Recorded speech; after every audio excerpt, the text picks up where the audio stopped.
What is up, everyone? Happy Football Friday. It's good to be back in Pennsylvania, Easter weekend.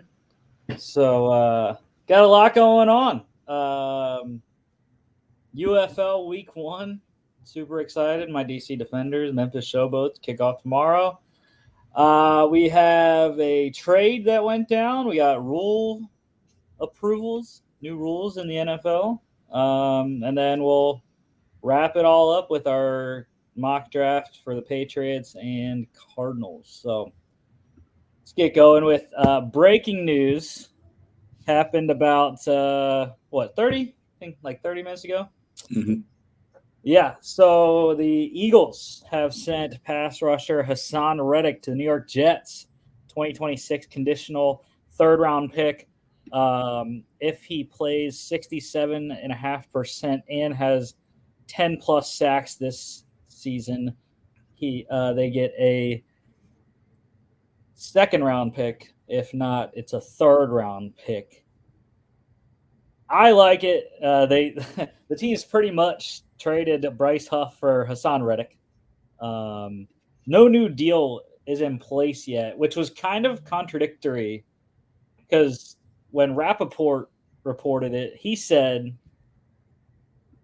that there is going to be a new deal, but then Schefter said, all right, no, there's not a new deal in place, so the Jets could potentially get a third-round compensatory pick in 2025 or in 2026 when he leaves in 2025 free agency. So it's interesting. I don't really like that it's 2 years down the road for the Eagles in terms of the pick, but to get that value, I thought was pretty solid. And the man, I'm sure he's going to hit those escalators to get it to a second-round pick because he's tied for fifth in the NFL in sacks over the last, I think it was 5 years, something like that. He has 52 sacks. I think he's tied with Max Crosby over the last 5 seasons. So averages a little over 10 per season. So wouldn't be surprised. I like it for Philadelphia, though. Mm-hmm. Yeah, as the offseason went on, it seemed kind of clear they weren't going to sign him long term. I mean, he is 29, so you kind of have to play the age game. And once you hit 30s, your 30s, especially at a physical position, there's an expectation that you might decline. So getting pretty good value for a pretty good defensive end, basically more like an outside linebacker in Reddick, was a pretty big priority for the Eagles. And I think getting what will more than likely be a second-round pick, because I don't see Reddick not playing, 62.5% of the defensive snaps. I think that's the condition on it. 67.5. 67.5, yeah. I don't see Reddick going below that, considering how, unless he gets injured.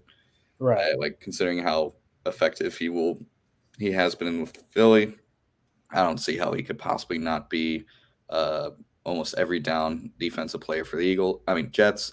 So yeah, second round pick for Reddick, pretty good value. And for the Jets, you need to bolster your defense. You need to bolster basically anything and everything. But getting Reddick for what is probably a fair price is good for them as well. Yeah, so they get the replacement for Bryce Huff. They were in on Jadeveon Clowney as well, which we'll talk about a little bit later. Didn't get him, so they pivoted, went to the Eagles and offered. And it's they already had that working relationship. Joe Douglas coming from the Eagles to the Jets a couple years ago, so already good relationship with him and Howie Roseman there. All right, nothing else really breaking news, so we'll move on to college football. Just two things. Big loss for Michigan going into the season. Safety Rod Moore has tore his ACL. He's out for the season. I say that with kind of an asterisk because tearing it this early, I think there is a potential if he gets ramped up quickly enough after surgery and Michigan goes on a playoff run again, potentially, I think there could be a chance that he's back for the college football playoff if Michigan is in it, which more than likely they will be being a 12-team playoff this year. Yeah, that makes sense. The other college football news, new President Charlie Baker and the NCAA, they are seeking to ban all collegiate prop betting across the country. I guess they're saying it's too corruptible on the players, and I don't know. You're weird if you're betting college props, for one. Just saying. That is totally like out there, because they're even more unreliable. They're kids. They're 19, they're 18 to freaking 25-year-old guys or girls, you know. They're more unreliable than professionals, and betting on professional sports is even hard enough. Like, I don't know what you're doing betting on college, an 18-year-old to get, over 80 receiving yards in a freaking football game. That's weird. I don't really care. It's fine. I'm cool with that. A lot of states already do that anyways. A lot of states you can't bet Division I programs within your own state. I know Virginia does that. You can't bet on Virginia Tech, Virginia, other schools like Richmond, but they're trying to get it banned nationwide. So, yeah, I mean, especially with the recent gambling controversies across other sport leagues, you're seeing it with baseball with Shohei Ohtani and his trainer. You're seeing in basketball with, I forget his name, but he plays for the Toronto Raptors. mm-hmm.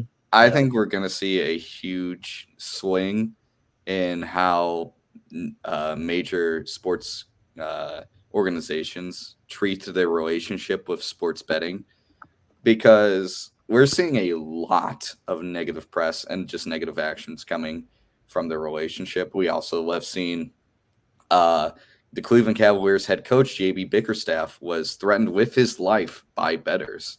We're seeing it all over. And I've never believed that sports betting and sports organizations would have a very good long-term relationship. I don't know how this is going to work with the NCAA. This feels like more like something that,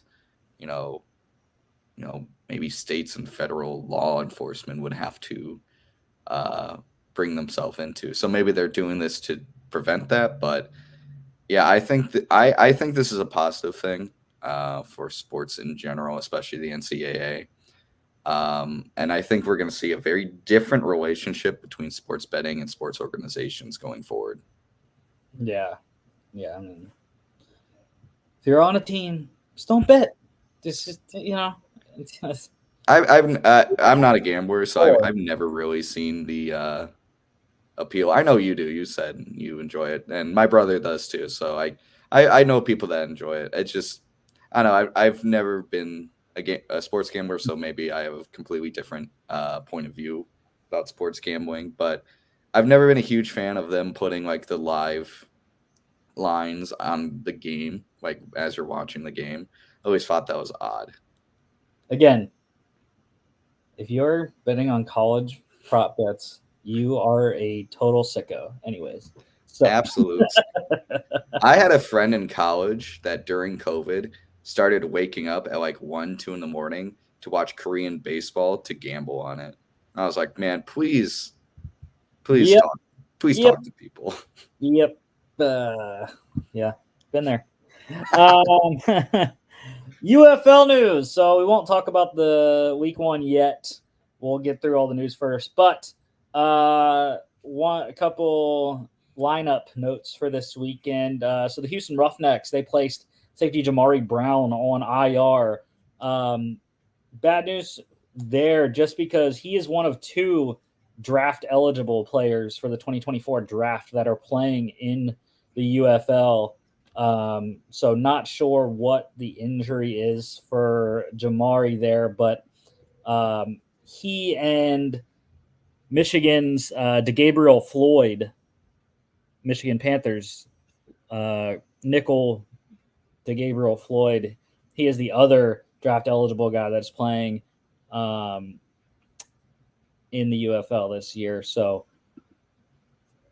he also is not getting good news for week 1 anyways. Him and his fellow Michigan Panther defensive end TJ Carter, they have both been ruled out for this week. Also, big loss for the Birmingham Stallions. Linebacker DeMarquise Gates is also out this weekend. For those Stallions, Coach Skip Holtz announced Matt Corral will start at quarterback this week. Former Carolina Panthers 3rd-round pick a couple years ago, getting his first professional start. I had high hopes for Matt Corral when he got drafted by Carolina. I really liked him. I liked the pick at the time. It just kind of unraveled once he broke his ankle in the rookie year of his preseason. So kind of sucked, but hopefully he can get back on track with Birmingham here.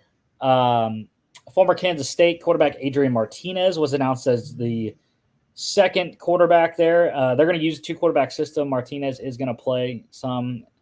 And then former Stallion starter Jamar Smith, he is the 3rd quarterback there. And for the Michigan Panthers, they are going to start E.J. Perry at quarterback, former Brown quarterback there. Also led the Panthers to the playoffs after he was signed mid-season last year. So he remains the starter in Michigan. Former LSU and Patriots quarterback Danny Etling, he is the backup there in Michigan. NFL news. We have the Hall of Fame game set for this season. It's going to be August 1st. Bears against the Texans is 8 p.m. in Canton, Ohio there. So it's an interesting one. Bears specifically, I think, is going to be the more interesting look there. Obviously, no one plays in the Hall of Fame game that the majority of football fans care about, but I specifically am not majority football fans. Hence, Football Addicts Anonymous. We are watching that game. All of my fellow football addicts out there. Yes. The NFL, we already kind of talked about this in previous shows, but the NFL did approve the new kickoff format. So once again, the players, the kicking team will line up everyone except the kicker on the receiving team's 40. The receiving team will have at minimum 9 players up in between their own 30 and 35. The kicker is going to kick off from their own 35-yard line, have to kick the ball into in between the goal line and the 20-yard line.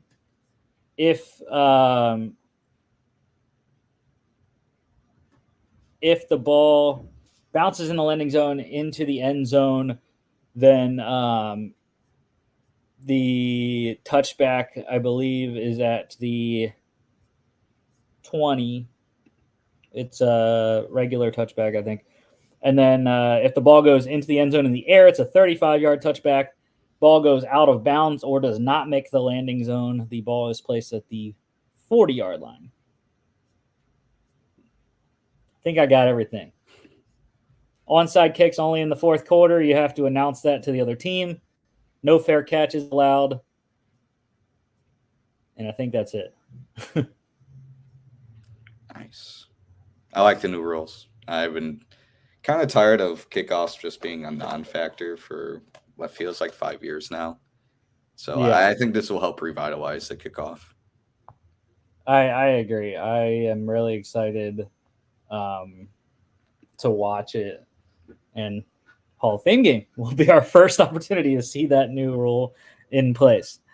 More rules that got approved at the league meetings in Orlando this week. The NFL trade deadline is moving back 1 week to the end of week 9. So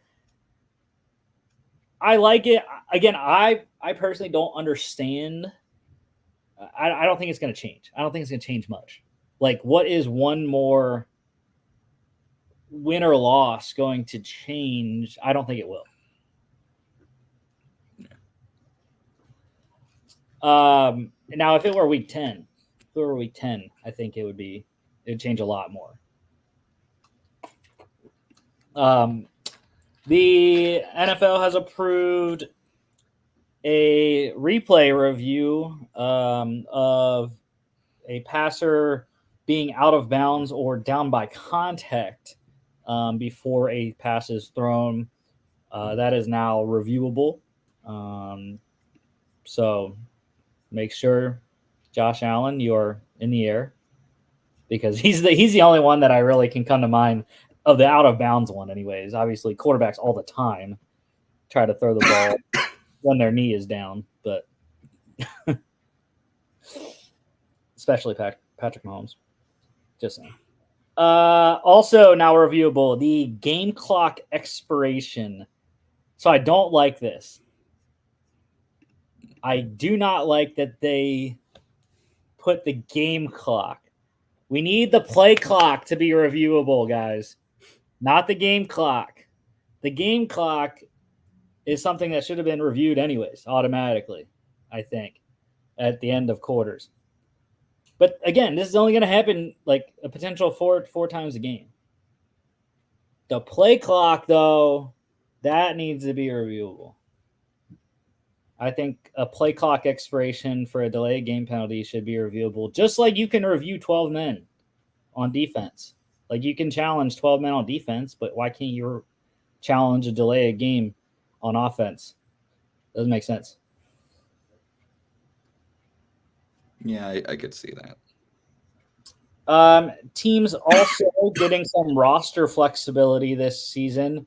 They may now elevate a practice squad quarterback to be their third QB emergency quarterback on game days, an unlimited amount of time. So it was that you could only do normal practice squad elevations, which were 4, until you had to be added to the active roster. Now you can bring up a third quarterback any amount of times throughout the season for game day.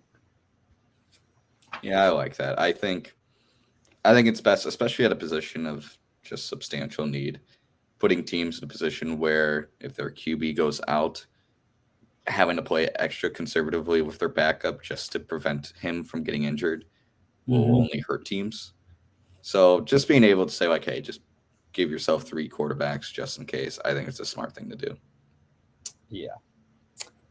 A couple scheduling notes that the NFL released. We are going to have Christmas football once again this year. Yes, Christmas is a Wednesday this year, and we will be having football on it. 2 games to be exact, a doubleheader on Christmas Day in 2024. Wednesday night football. I'm here for it.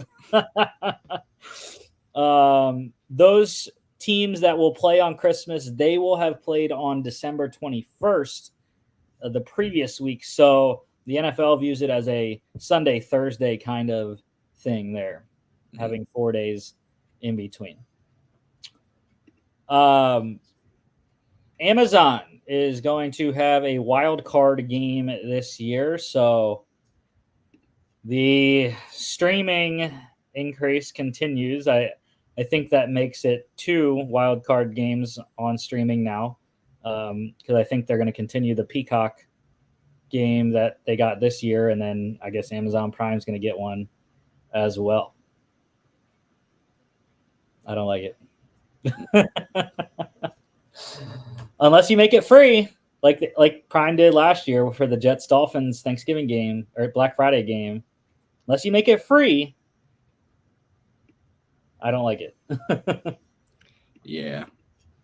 Honestly, that last year's Black Friday game, we should have been paid to watch that because that was a dog shit game. The Eagles season opener, the one that's going on in Brazil, the one that I have to miss because you're making me miss it, Jimmy. I'm not making you miss it. You get to miss it. You're welcome. That's going to be aired on Peacock.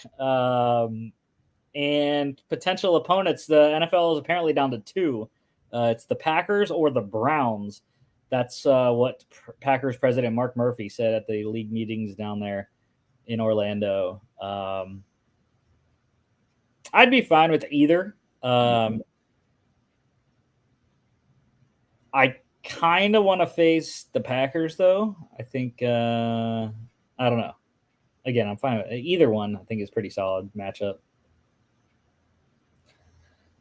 I talked to Caroline. I was like, it'd be really funny if they played on the day of our wedding. I'm not giving her a win, Jimmy. Dude, I don't care. come on, it's her wedding. Come No, on, no. Nice. Be nice. Exactly. She has her wedding. The Browns can lose. And the wedding, I guess. the wedding is the reward.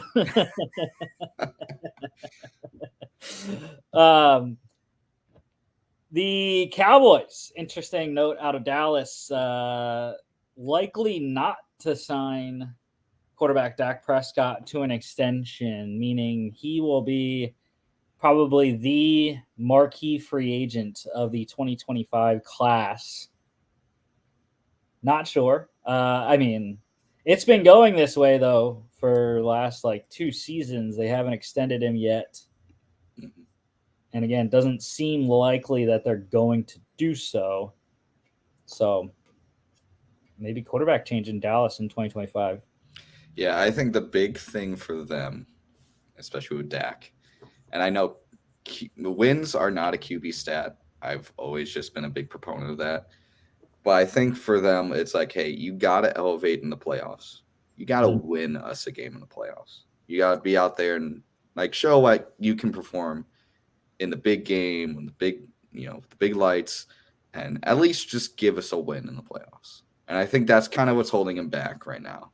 And when it comes to re-signing, it's like, yeah, you're good. You're a very good quarterback.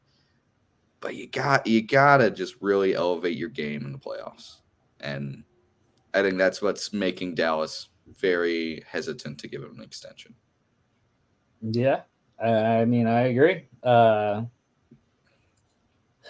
don't know if I should bring Lamar into this again, like I always do, because Lamar only has 1 playoff win too. So I'm just saying, That's just true. saying, and Lamar got paid. Going back to Philly, interesting note out of there. Eagles executive Jake Rosenberg is leaving to further his career. That's a big loss for Philadelphia. He was their main cap guy. He doesn't remember this because it was a pretty crappy interview, but I did interview him in undergrad when he was lower on the food chain in Philly, but yeah, excellent cap guru, and the Eagles are gonna miss him. Even though I'm sure they'll be perfectly fine. They have one of the best run organizations in the league, so they will find someone to replace him. That's true. One injury note. So the Saints right tackle Ryan Ramczyk may not be medically able to play this season. He had knee surgery on his right knee in the offseason, not where they thought he was going to be at this point in the offseason. Obviously, there's still a long way to go. But lineman knee injury, it's a tough rehab. So the Saints might be in a really bad situation on the edges. We've talked about when we're doing our mock drafts, like Trevor Penning hasn't worked out as a 2022 first round pick. So that was, we were looking potentially to draft a tackle for the Saints. But now I think with the Ramczyk news, I think tackle shoots way up above any other position that the Saints could have thought in the first round. I think they're definitely in need of a tackle in round 1 now. Yeah, I definitely agree. I think you could go skill. I know in a lot of our mock drafts, we had him taking Brock Bowers if he fell to them, which would be a miracle. But I think especially with Ramczyk being out, that offensive line is okay. But without Ramczyk, it could be a disaster. Yeah, still have Eric McCoy in the center there. Cesar Ruiz at guard as well. But yeah, the edges, like I said, are not great right now. The Texans clearing some money, restructuring a couple guys. Guard Shaq Mason, that one cleared $6.4 million, and they also restructured offensive tackle Titus Howard, $10.3 million in savings, 16.7 total between the two restructures. Texans getting some cap flexibility there. Mm-hmm. Couple extensions. We talked about this, but I got the exact numbers for today's show. Titans signed new corner L'Jarius Sneed to a 4-year, 76 point in 55 million guaranteed there. Big money for Sneed and well worth it. Should be a Pro Bowler at some point. I mean, compared for what stats he has put up. Didn't allow a touchdown in coverage last season. So, yeah, lockdown all day. Number one corner money there in Tennessee. The Jags making a splash today. They signed linebacker Foye Oluokun to a 4-year, $45 million.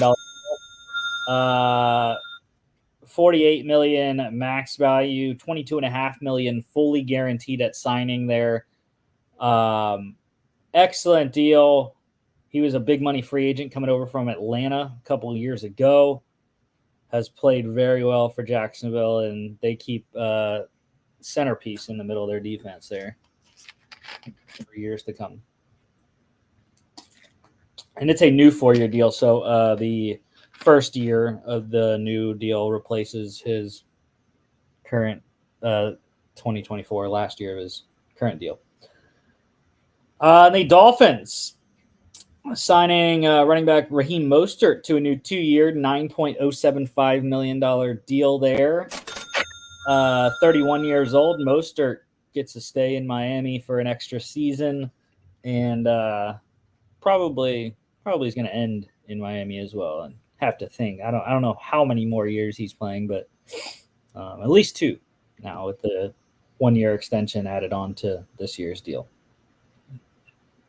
Couple re-signings, lower level. Texans, they re-signed linebacker Neville Hewitt to a 1-year deal. Excellent special teams player and reserve linebacker there in Houston. And the Lions, they re-signed quarterback Nate Sudfeld to their QB rooms. So Jared Goff, Hendon Hooker, and Nate Sudfeld. And we have a bunch of free agent signings this week. The Panthers, they signed Ravens edge rusher Jadeveon Clowney, 2 years, $20 million, $24 million max deal. Clowney finally gets a multi-year deal after I think it was 3 consecutive 1-year deals. 2 with the I think he played 2 years with Cleveland, and then 1 year with Baltimore. Or I think that's how it went down. I can't remember anything before his Cleveland, but and after Houston and before Cleveland, I cannot recall where he was in between there. But anyways, really like this for the Panthers. Traded Brian Burns away. They needed some help on the edge rush position, and now get a guy that's been very productive in wherever he's been. So the Broncos getting whoever is going to play quarterback there, a weapon, signing Lions wide receiver Josh Reynolds, 2 years, $14 million. Reynolds coming off a couple excellent seasons in Detroit, and going to add to that receiver room Cortland Sutton, Marvin Mims as well. They re-signed little Jordan Humphrey, and they re-signed Tim Patrick as well. So pretty solid wide receiver core there. A lot of role players that know what they do best there. And I think, to be honest, it just popped into my head. I always like to compare Peyton's Saints teams to the Broncos and like what he's trying to build in Denver that he did in New Orleans. For some reason, which the Josh Reynolds reminds me of Marcus Colston for some odd reason. Marcus Colston just popped into my head. I don't know. I mean, Marcus Colston was a really good player, but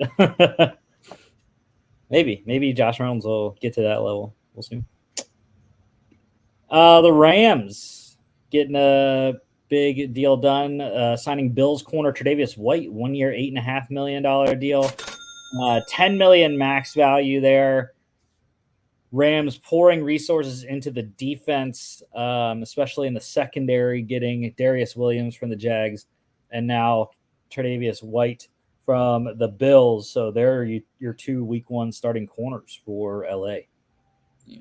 I think this is a really good value pick. I know Tre'Davious White is kind of coming off a few injury concerns, but I mean, at this deal, great value. Yeah, former All-Pro player there, headed to LA. The Steelers, they signed Falcons kick returner Cordero Patterson, 2 year, $6 million deal. Absolutely love it. Pittsburgh, it has been one of the big winners of this offseason in my mind, not just as a fan, but overall, when you look at what they did, the limited amount of resources spent on their quarterback room, allowing them to do some other stuff in free agency. And with the new kickoff rules, dude, Cordero Patterson should absolutely eat. Yeah, I was just about to say that. I mean, they signed probably the best kick returner since Devin Hester in the league to 2 years, right when there's new kickoff rules that will increase the rate of actually returning kicks. I mean, this is perfect for the Steelers.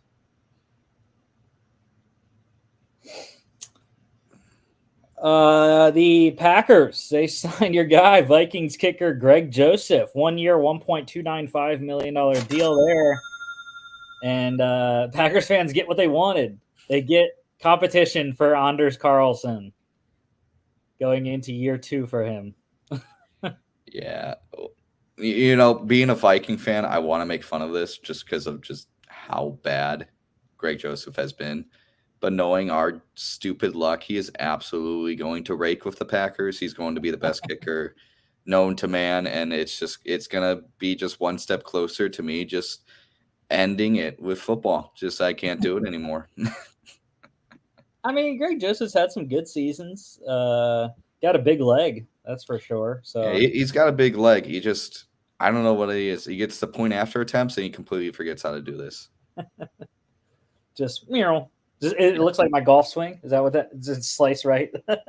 Exactly. The Chiefs, interesting signing here. They signed European rugby star Louis Rees-Zammit to a 3-year deal. And actually, they got pictures of him in the locker room. Fittingly, he's wearing number 9 for the Chiefs. So number 9 remains a hyphenated name, as Juju Smith-Schuster wore it last year for KC.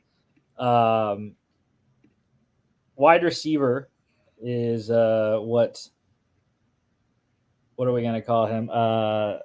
LRZ there. So, yeah, I mean, interesting. Is part of the International Player Pathway Program. So I don't know I didn't look into what country he's actually from. I think I want to say Welsh rugby star. Might be wrong, but still, kind of out of the box signing there for Kansas City. The Jags, they signed Packers tight end Josiah DeGuara, former 3rd-round pick for Green Bay. Good blocker out of the backfield and can catch some passes if needed. And restricted free agent news. The rare RFA offer sheet has been signed. The 49ers signing Lions tight end Brock Wright to a offer sheet. So he was tendered at the original round level. So that was, I believe, a 1 year, $2.985 million or something like that tender. If the Lions do not match, which they have 7 days to do, if they do not match, then they will not get any compensation because he was undrafted. So no draft compensation would go to Detroit if they do not match the offer sheet and retain Brock Wright. Mm-hmm. And one visit to note on the free agent circuit, the Chargers, they hosted Ravens running back J.K. Dobbins on a visit. So Chargers hole at the running back position with Austin Eckler in Washington now. Isaiah Spiller still there. Blank. There's another guy on there too, but I can't remember. But Dobbins recently just cleared for football activities coming off the torn Achilles last year. 5.8 yard per carry career average. And if he does sign in LA, it would be a good move because Jim Harbaugh brought on Greg Roman, the former Ravens offensive coordinator, as his OC. So Dobbins knows the system already, has had a lot of success. So I think that would be a solid signing, especially assuming it's going to be a lower level deal. All right, let's talk about the UFL. I'm super excited. I cannot get enough UFL kicking off tomorrow and Easter Sunday. And we have Alec is replacing Logan in the picks for the UFL. So my good friend Alec Hankins there. Hopefully he'll be on the show sometime this UFL season to talk a little bit about the teams. But Alec throwing haymakers early, Jimmy. He's coming in hot because we have the champion versus champion is our first game. The Birmingham Stallions in Arlington to face the Arlington Renegades. Alec lone wolfing the Arlington Renegades, and you'll see why.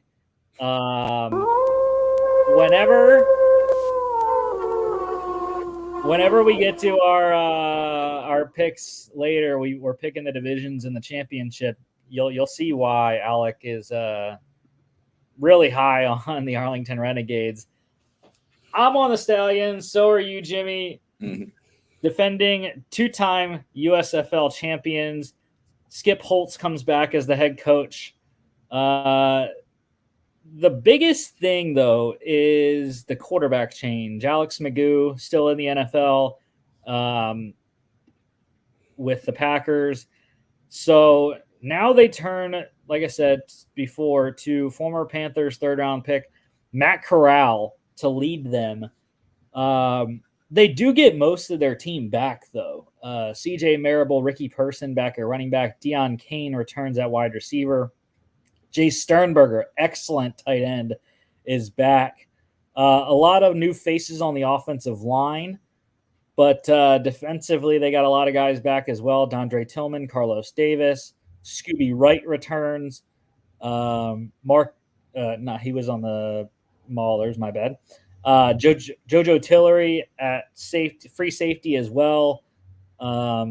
So a lot to like with Birmingham and the amount of players they have back from the 2023 championship team. Mm-hmm. Arlington, on the other hand, they have continuity at quarterback. Luis Perez returns for head coach Bob Stoops' team there. They have Davion Smith-Letty Brown back at running back, Javante Payton, Tyler Vaughns and Caleb Vander Esch all back at wide receiver. Sal Cannella returns at tight end. So they have a lot more continuity on offense, especially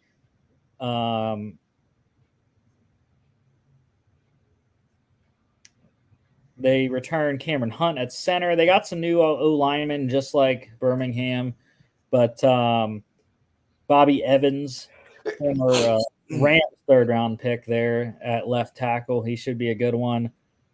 But then Arlington on defense is really where it upticks there. I think this is going to be an excellent game. Tomasi Laulile, Devontae Lambert both return from last year's team. Vic Beasley was a beast with the Vegas Vipers last year. They returned a lot of their linebackers, Donald Payne, Will Clark, Budney Rotimi, Colin Schooler as well. Ajene Harris comes over from the Roughnecks at corner. He is their number one corner. Excellent player there. And then they return Jamal Carter, Brandon Rusnak at safety as well. Taylor Russolino, Marquette King, one of the best, and Antonio Ortiz, long snapper there, one of the best special teams units in the league. But, yeah, I mean, Birmingham, 3.5 points on the road. I like it. You can take the points if you want. I think they can cover that. But, yeah, I think it's going to be a really good game. I think this might be the best game of the weekend. There's one other one that could rival it, though, of the 4 games. Total here is 42. What do we think? Dude, I don't know much about the UFL, so I'll just let you take him. I especially early on, it's kind of like college football. Early on in the season, I think it's a good play to take a lot of unders because the books really don't have much to go on. So especially this game, I mentioned the defensive players that are returning for both sides. I think it's going to be a good game. I probably should have picked Arlington, maybe. I just can't go against the 2-time defending champs. They were dominant last year. Arlington really wasn't dominant, and they really weren't until the playoffs. They kind of squeaked in there in the XFL. The biggest thing is, can Matt Corral get this team to where they have been in the last 2 years for Birmingham? I think he can. And so give me the Stallions there. Next one here, my guy Mark Warren, his St. Louis Battlehawks at the Michigan Panthers in Detroit at Ford Field. And we are all on the Battlehawks. Kind of no surprise. If this was in St. Louis, I think the line would be like maybe 10 because of how raucous that they get the dome rocking down there in St. Louis. But it's at Ford Field. There's a lot of fanfare for Michigan. I've seen a lot of stuff on social media for the Panthers in the lead up to the season. Taking a rundown of these two teams. So let's go to St. Louis here. Biggest thing for them, they probably have if one of the best, if not the best, quarterback in the UFL. AJ McCarron returns after his stint with Cincinnati last year in the NFL. Veteran presence, knows the system. Anthony Becht returns as head coach. So he is pretty good.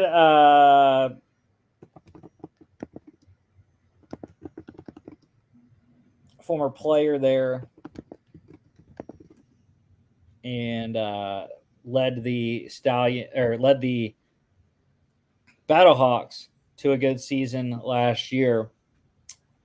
They have a new running back core. Wayne Gallman, the former Giants 4th-round pick in 2017, he comes in to lead their backfield.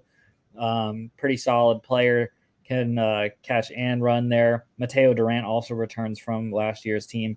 Receivers, they return their top 3 receivers from last year. Hakeem Butler, Darius Shepard, Marcel Aitman, all back. They added on Blake Jackson from the Seattle Sea Dragons. And one guy that I'm really excited, Jerome Kapp comes in from his training camp stint with the New York Jets. Hard Knocks star Jerome Kapp there. Kutztown, go Bears. Love my fellow PSAC alumna out there in the NFL. The Battlehawks also returned Jake Sutherland at tight end. So really, McCarron has all his weapons back besides the running backs position. They are stacked on the offensive line. This might be one of the best offensive lines in the UFL. Jared Jones-Smith returns at left tackle. Jawan Bushell-Beatty returns at right tackle. They have Steven Gonzalez at left guard, Vidal Alexander at right guard, Mike Panasuk at center, all returning starters from last season's Battlehawks team. Defense, they picked a lot of players up on defense, especially on the D-line. Otherwise, it mostly is the same from last year's team. Austin Fallow comes over from the Seattle Sea Dragons. They get Kobe Smith from the Brahmas, and then Freedom Akin Moladin, he returns. They also have Antoine Jackson coming over from the Sea Dragons as well. Linebacker is where they are stacked. Carson Wells, Mike Rose, Willie Harvey, the top three linebackers, all return. They get Pita Tamapenu from the Vegas Vipers, excellent outside linebacker there. They also have guys like Lakeem Williams and Travis Feeney returning from the St. Louis 2023 team. Brandon Sebastian returns as the top corner option. Lavert Hill also back in the secondary. They get Chris Payton-Jones from the Seattle Sea Dragons, who had an excellent season last year. Keelan Kennedy and Channing Stribling come over from the Vegas Vipers, and Stribling was a training camp cut from the Birmingham Stallions, so that's why he's not going to play in this first game, just not up to speed yet in the system. Quinterio Cole comes over from Seattle. The Sea Dragons there, excellent player. Ben DeLuca returns at free safety there. They got Drayvon Askew-Henry from the New Jersey Generals as well, and then Cameron Kelly, a Brahmas cut in the preseason here, also at safety there. New kicker, though, for St. Louis. It is going to be Andre Schmidt from Syracuse, undrafted last year, was in camp with the Chicago Bears there. But luckily, Sterling Hoffrichter and Alexander Matheson return at punter and long snapper for them. Big loss was Ja'Cour Pearson, though, for them. Sage Doxtator also on IR, the offensive tackle there. So those were two big losses that they have on the injured reserve. Hopefully, Pearson can return sometime this season. In terms of Michigan under head coach Mike Nolan, a lot of the same on offense. EJ Perry, like I said, returns at starting quarterback. New running back room there. Wes Hills comes over from the New Orleans Breakers. Another one of my fellow PSAC alumna, Slippery Rock there. Loved watching him at the 2019 Reese's Senior Bowl there. Matt Colburn, excellent back from Philadelphia, ran for 264 yards last year, 4 touchdowns, coming over from the Philadelphia Stars. But wide receiver-wise, they return 3 of their guys from last year, Marcus Sims, Trey Quinn, and Devin Ross. They get a couple Philadelphia Stars coming over, and Jordan Sewell and Devin Gray. John Hightower, the former Eagles 5th-round pick, coming over as a training camp cut from the Defenders. Cole Hicatini returns at tight end. They have Ryan Pope coming over at left tackle from the Stallions last year. They get Jarrett Horst, the number 1 overall pick in the USFL in the USFL college draft. He is their right tackle. Jacob Burton at left guard comes over from the Stars. Ryan Nelson at right guard returns from last season's team. Cole Cabral, who was a cut by the Stallions in training camp, he is a backup in the interior as well. Noah Johnson returns as the starting center. Base 4-3 defense for Michigan. Mike Nolan's specialty is defense. They have returning starters Rondale Carter, Garrett Marino, Breland Speaks, and Walter Palmore as well. Love the linebacker, Frank Ginda there, returning player from 2023. Excellent guy who played, had a stint with the Falcons last year. Deshaun White, also another guy that played with Michigan last season. He's an excellent player as well. In terms of corner, I'm not a big fan of their secondary corner-wise. Nate Brooks comes over from Birmingham. They get Keith Gibson from the Pittsburgh Maulers. Bryce Tornadin also coming over from Pittsburgh. I thought he was a safety more of, but they list him at nickel. Levante Taylor also returns for Michigan. I mentioned Gabriel Floyd there as the draft eligible player, one of two in the UFL. Adonis Alexander also coming over from the New Orleans Breakers. Excellent player with them last year. The safety room, though, is where they are awesome. Kai Nakua, Puka's brother, him, Corey and Ballard, Sean Mahone, they all returned from last season's team. Those three alone are beasts. Jake Bates, new kicker there, replacing Cole Murphy from last year. Jake Bates, undrafted last year out of Arkansas. He beat out Cole Murphy in camp. They get an excellent punter, long snapper duo from the New Jersey Generals, Brock Miller, Jordan Ober. Miller, 43.1 average last year, 78 long on his punts there. But yeah, I like St. Louis, as do we all. I think it's, the quarterback, A.J. McCarron versus E.J. Perry. Love McCarron a lot more. There's a lot more weapons, proven weapons. And I think the defense overall is a better unit for the Battlehawks in this game.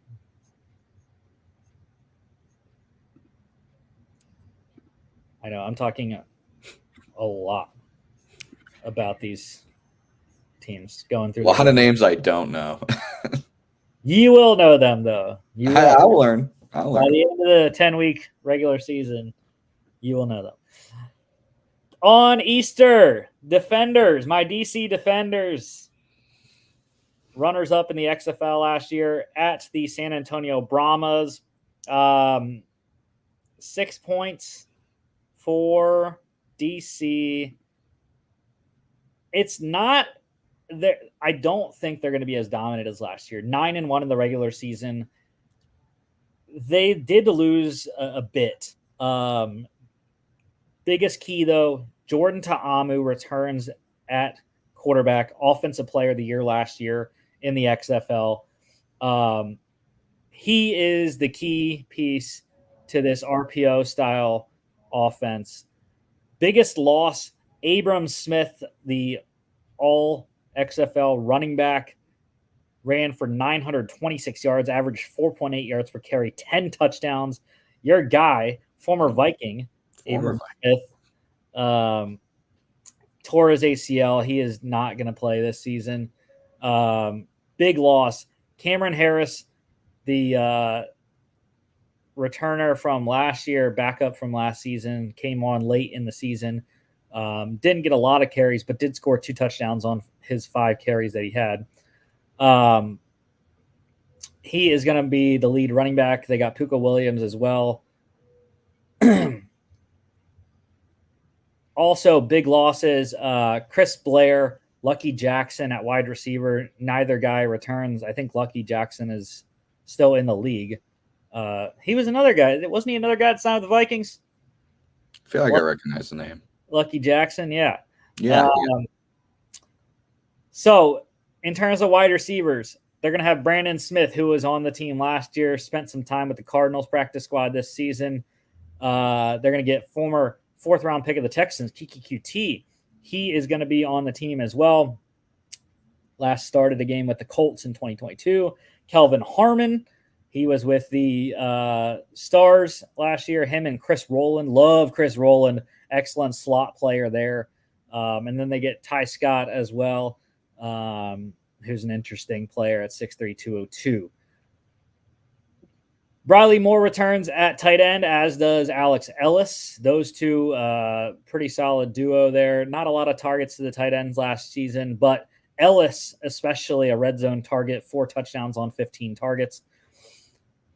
The offensive line, pretty much intact. They returned to Marcus Hayes at left tackle, get Tommy Champion and Jameer Johnson coming over from the Roughnecks and the Stallions.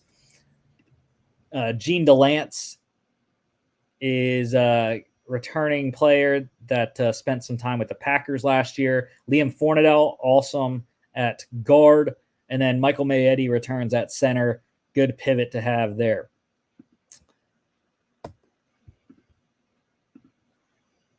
On the defensive side of the ball, they have Malik Fisher returning. Joe Wallace, big Joe Wallace, undersized, 5'11", 290, but compact is a great word for him because he is a load inside there.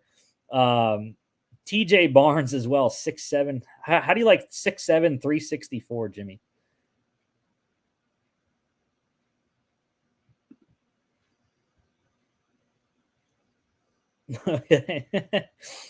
Did not realize Jimmy had gone off. But anyways, TJ Barnes, excellent player for the Arlington Renegades last season. Again, 6'7", 364.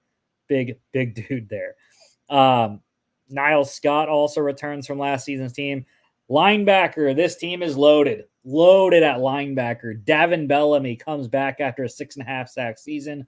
They get Trent Harris from the Houston Roughnecks, 9.5 sacks last year. Francis Bernard at inside linebacker, Farad Gardner. Those two also excellent. Andre Mincy returns with 4.5 sack season last year. Reggie Northrup is a beast. Him and Anthony Hines also excellent players in their own right.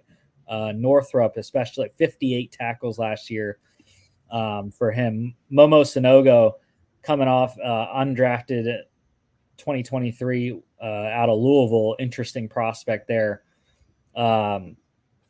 Jimmy, I didn't realize you had went away when I asked you how you feel about TJ Barnes at 6'7", 364. Sorry. But do you have any thoughts on TJ Barnes coming over from the Arlington Renegades? Like I said, 6'7", 364 at defensive tackle. Damn. That is a big good luck throwing over him.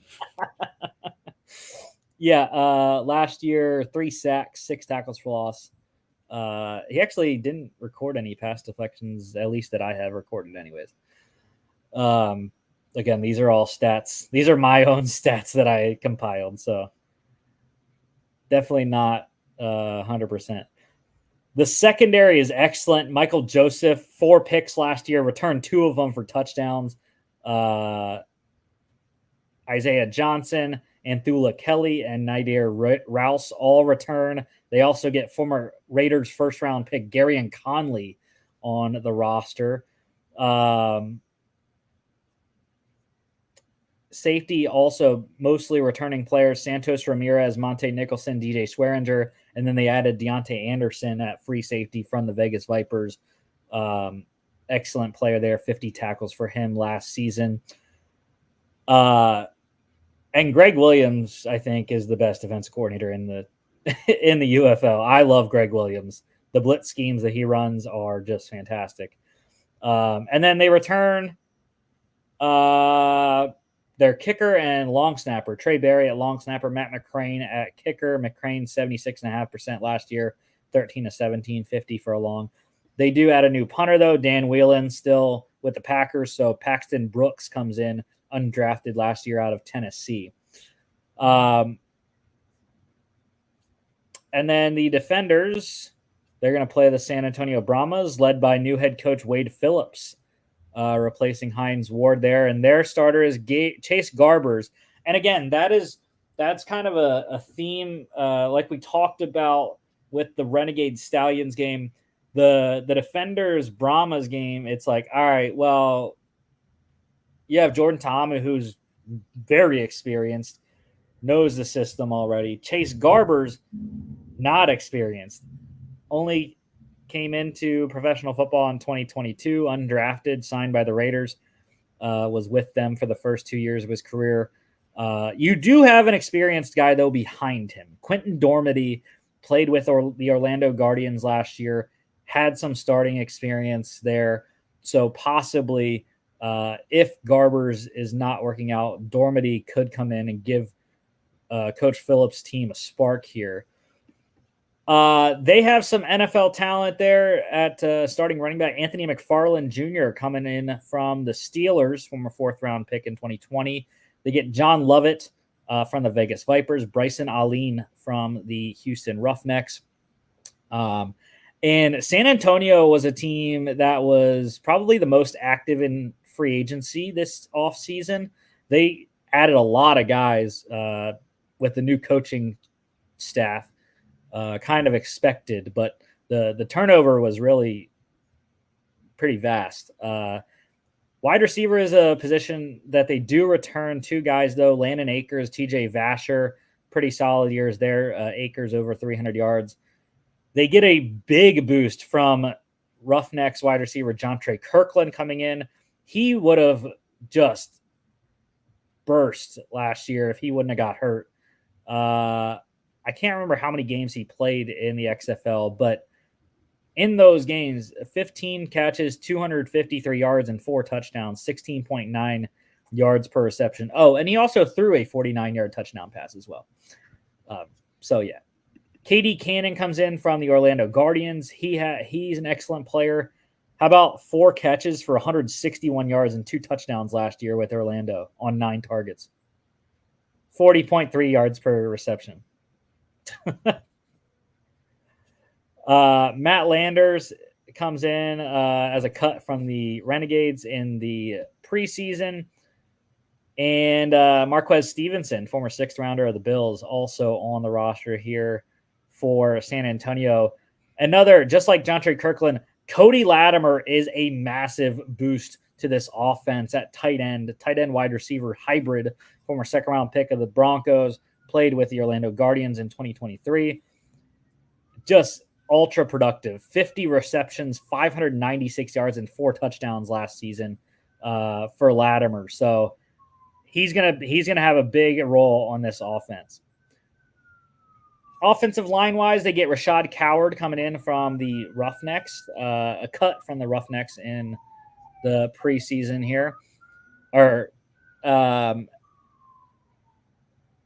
They also have Derek Kelly, Cole Leval.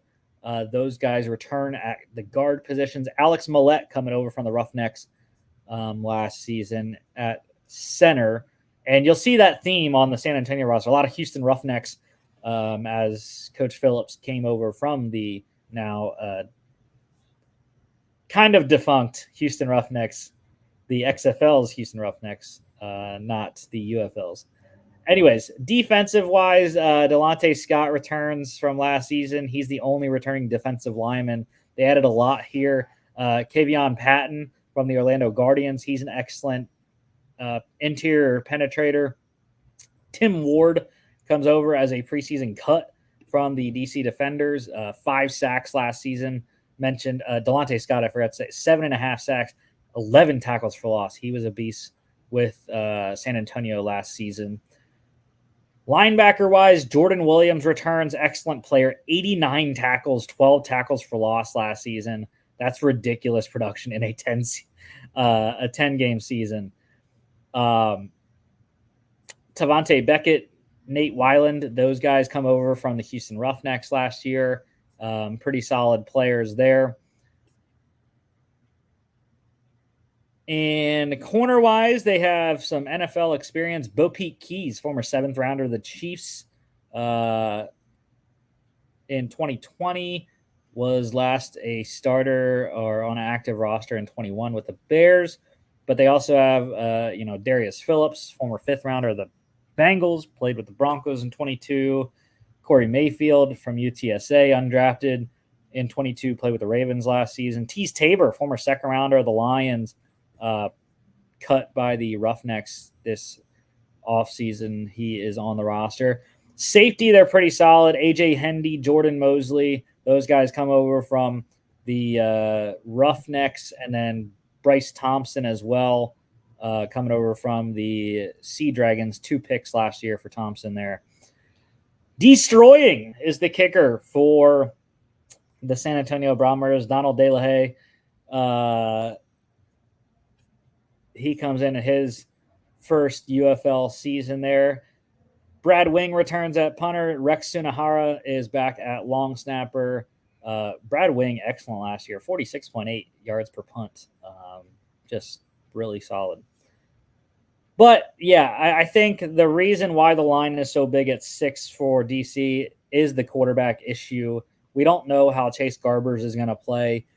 I also am not in love with the offensive line outside of Alex Millette at center. I think the defense is going to be pretty solid.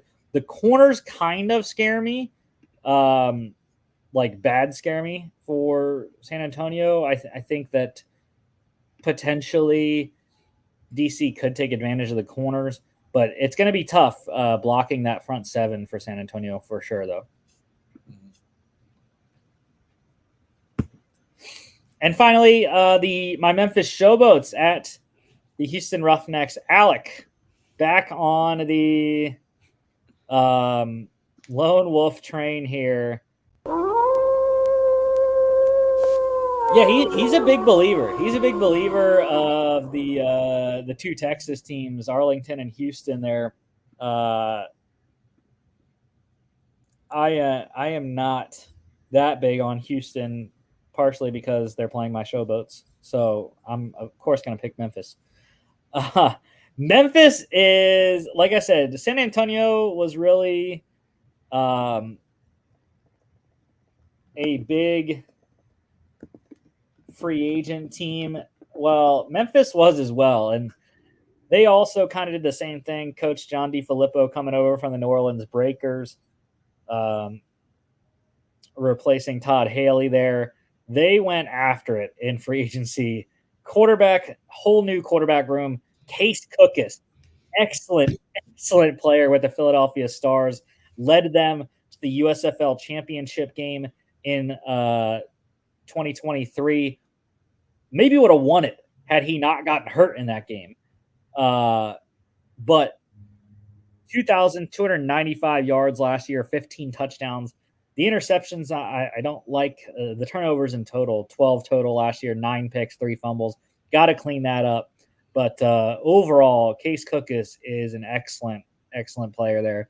Josh Love, Troy Williams coming over from the Panthers and the Maulers, respectively. Both also pretty solid, all above 60% completion. And Troy Williams, guy that has mobility as well. 3 rushing touchdowns last season to go with 341 rushing yards. The running back room, also all new. Darius Victor, Trey Williams come over from the New Jersey Generals. Darius Victor, thick thighs save lives, baby. 5'8", 209. They do not have size at the running back position, that's for sure. Because Trey Williams, his running mate, they're 5'7", 200. Damn. Now Titus Sven is their third back. He is normal sized. He's 5'11", 206. So, which I do love Titus Sven. Wyoming guy there, undrafted in 23. Love him. But Victor there, man, 556 yards, 4 touchdowns last year, 5.6 yards per carry. Can also catch the ball, 19 catches, 189 yards, 3 touchdowns. Issue with him fumbling, 4 fumbles last year. Has to clean that up. Williams was also just super explosive, 5.9 yards per carry on 35 carries there. 2 touchdowns to go along for him. I absolutely love the wide receiver room. Vinny Papali, the only returner there, 3 touchdowns last season, 345 yards. But Jonathan Adams, D. Anderson, Lee Morris, all coming over from the New Orleans Breakers. Adams there, 511 yards and 2 touchdowns last season for the Breakers. Love those guys. DeAndre Overton comes over from the Philadelphia Stars. He had over 300 yards, 2 touchdowns in his own right. Dawood Davis also coming in off a stint with the Dolphins last season. J.J. Wilson returns at tight end, but they get a beast in Sage Surratt over once again from the New Orleans Breakers. 50 catches, 552 yards, and a touchdown last season. Definitely, it's him and Cody Latimer. Like, those are the guys. Him, Cody Latimer, Sal Cannella, those are the tight ends that you want to pay attention to in this league.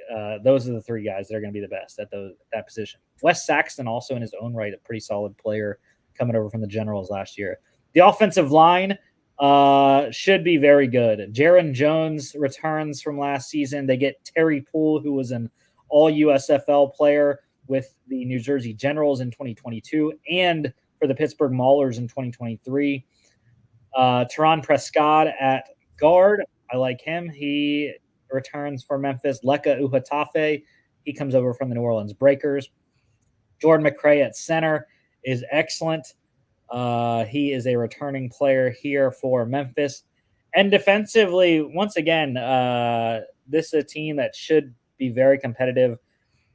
Their defense was almost all kept. Defensive coordinator Carnell Lake, one of the best coordinators in the league.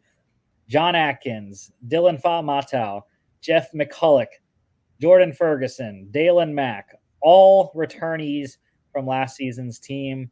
They also picked up PJ Hall from the Brahmas, and Tyson Render comes over from the Generals as well in terms of the defensive line.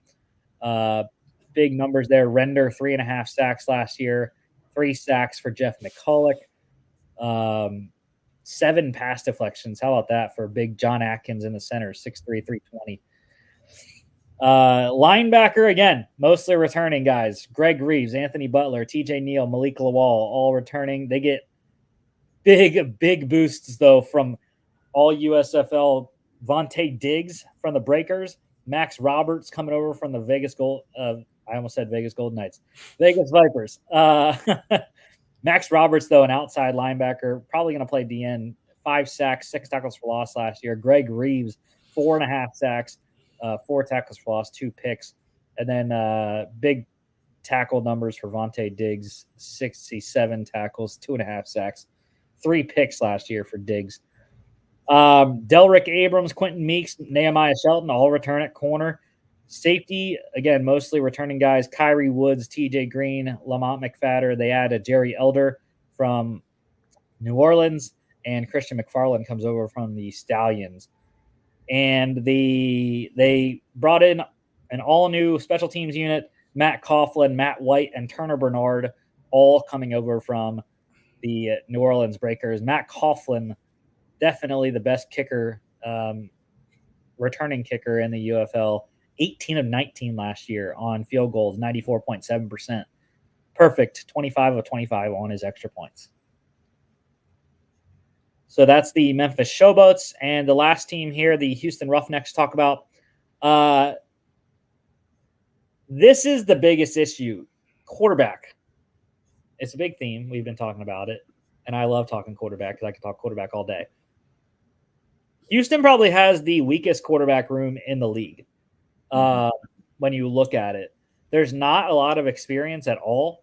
Jarrett Garantano announced as a starter, former undrafted in 2022. That was when he was last on the active roster with the Broncos.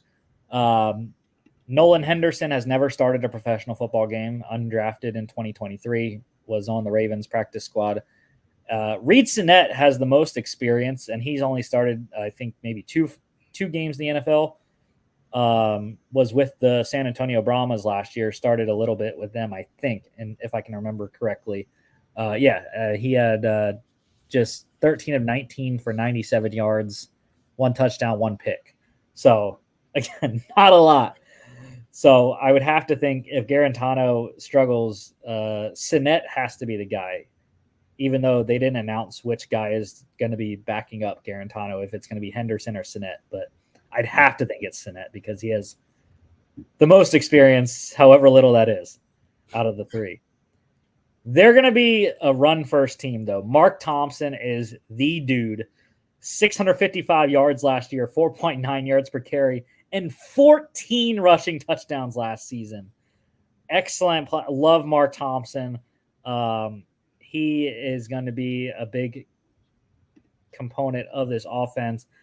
However, we don't know if he's going to play, and if he does, how much he's going to play. Had a knee injury in the offseason.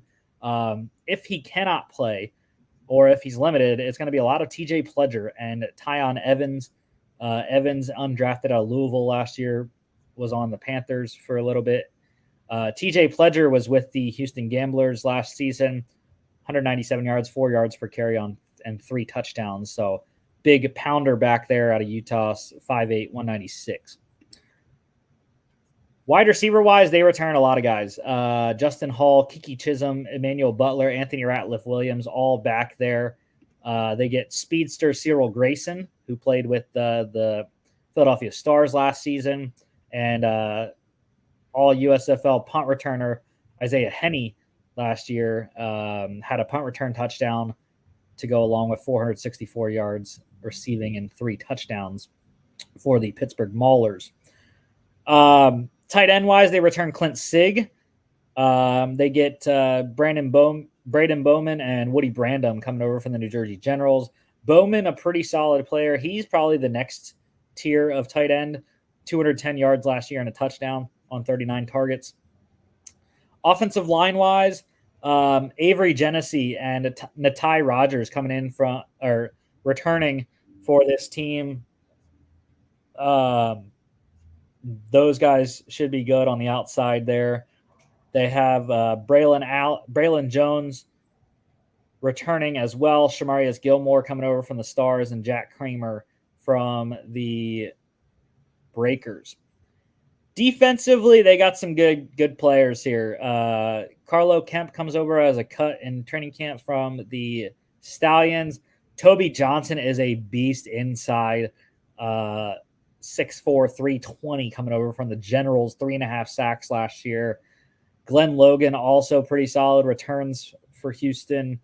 Chris Odom, excellent player, was the USFL Defensive Player of the Year for the Houston Gamblers in 2022. Spent the 2022 NFL season with the Browns. Adam Rodriguez, this guy's a beast. 6 sacks, 6 tackles for loss last year for the Philadelphia Stars. Olive Sagapolu, he comes over from the Pittsburgh Maulers, 6'2", 341. Wisconsin Badger there. 3 sacks last year for the Maulers. Keontae Shad, also excellent player from the New Orleans Breakers. 7.5 sacks, 9 tackles for loss last year. And then Ethan Westbrooks comes over from Michigan Panthers. He had 2 sacks last year as well. Linebacker, not a lot of household names, but Raheem Bingham, he comes back after a 4-sack season for the Gamblers last year. Reuben Foster comes over from the Pittsburgh Maulers. Excellent season. 52 tackles for him last season. 4 pass deflections as well. JT Tyler, he returns for Houston. 58 tackles, 5 tackles for loss, and 6 pass deflections last season. Gabriel Sewell comes over from the Philadelphia Stars as well. 60 tackles for him last year. In terms of corner-wise, top 2 returning, Jeremiah Johnson, Donald Rutledge. Pretty good tackle numbers there. And then they added a lot of NFL experience with the next 2 guys, Corn Elder and Jimmy Moreland. Those guys come in as former NFL draft picks and key contributors on a couple of teams with the Texans and the Commanders. Markel Roby and Javon Hicks rounded out at safety. And then J.J. Molson is the new kicker in Houston. Former Packer, spent 2020 with the Packers there. And Hunter Nieswander returns at punter. Logan Klussman back at long snapper. But again, I think the Roughnecks have a lot of question marks. Not as many on the defense. Offensively, though, it's a big question mark at quarterback. The offensive line also, I think, is somewhat questionable. If they can run the ball, though, and Mark Thompson is fully healthy, I think this team will have a chance. Just not against Memphis, who has so many more weapons. Case Cookus is one of the best quarterbacks in the league, and that's why I'm going with Memphis. Dang, dude, I'm going hard right now. XFL division winner. I am Lone Wolf in my DC Defenders. Who else did you think I was going to pick? DC Defenders. They came up short last year in the XFL championship game after a strong regular season. They're going to have another strong regular season, make it into the UFL playoffs as the winner of the XFL division. You and Alec are going with the St. Louis Battlehawks, though. Do you have any comment on your selection? I mean, championships in St. Louis. They got a good team. It'd be really interesting. I've always liked the Battlehawks. I liked them when they were first brought in. I loved how St. Louis just really embraced the team. And I think it'd be very good for the league just to see a team that is very much adored by its hometown get its team into the championship in its home stadium the first year of this merger. So, and I like AJ McCarron. I always did. I think this team pretty deep, top to bottom. Although I don't know too much about the rosters, but I mean, you look at AJ McCarron, it's like, yep, this is probably the best quarterback in the entire league, and that's what I'll go with. Yeah, and just to remind people, the top 2 teams in each division make it to the UFL playoffs there. Yeah. So essentially a conference championship before the. Yeah. I do have DC Defenders, as the second team. I think the XFL division will be Battlehawks versus Defenders. Battlehawks coming up on top. Yeah, I think I agree with that. Like I said, San Antonio would be the sleeper, I think, in that division. Mm-hmm. I mean, I think the XFL overall is going to be the better division. I don't know. Yeah, Arlington is a tough one as well, because Alec actually has Arlington as the second team in the XFL division, with the Battlehawks winning. So it's going to be interesting. Like I said, I think the XFL division is going to be the much more tougher. It's kind of like how the NFL is. Like the AFC is definitely the harder conference at this point. So maybe it's like that. And the USFL division winner, you, sir, are picking my Memphis Showboats. Yeah.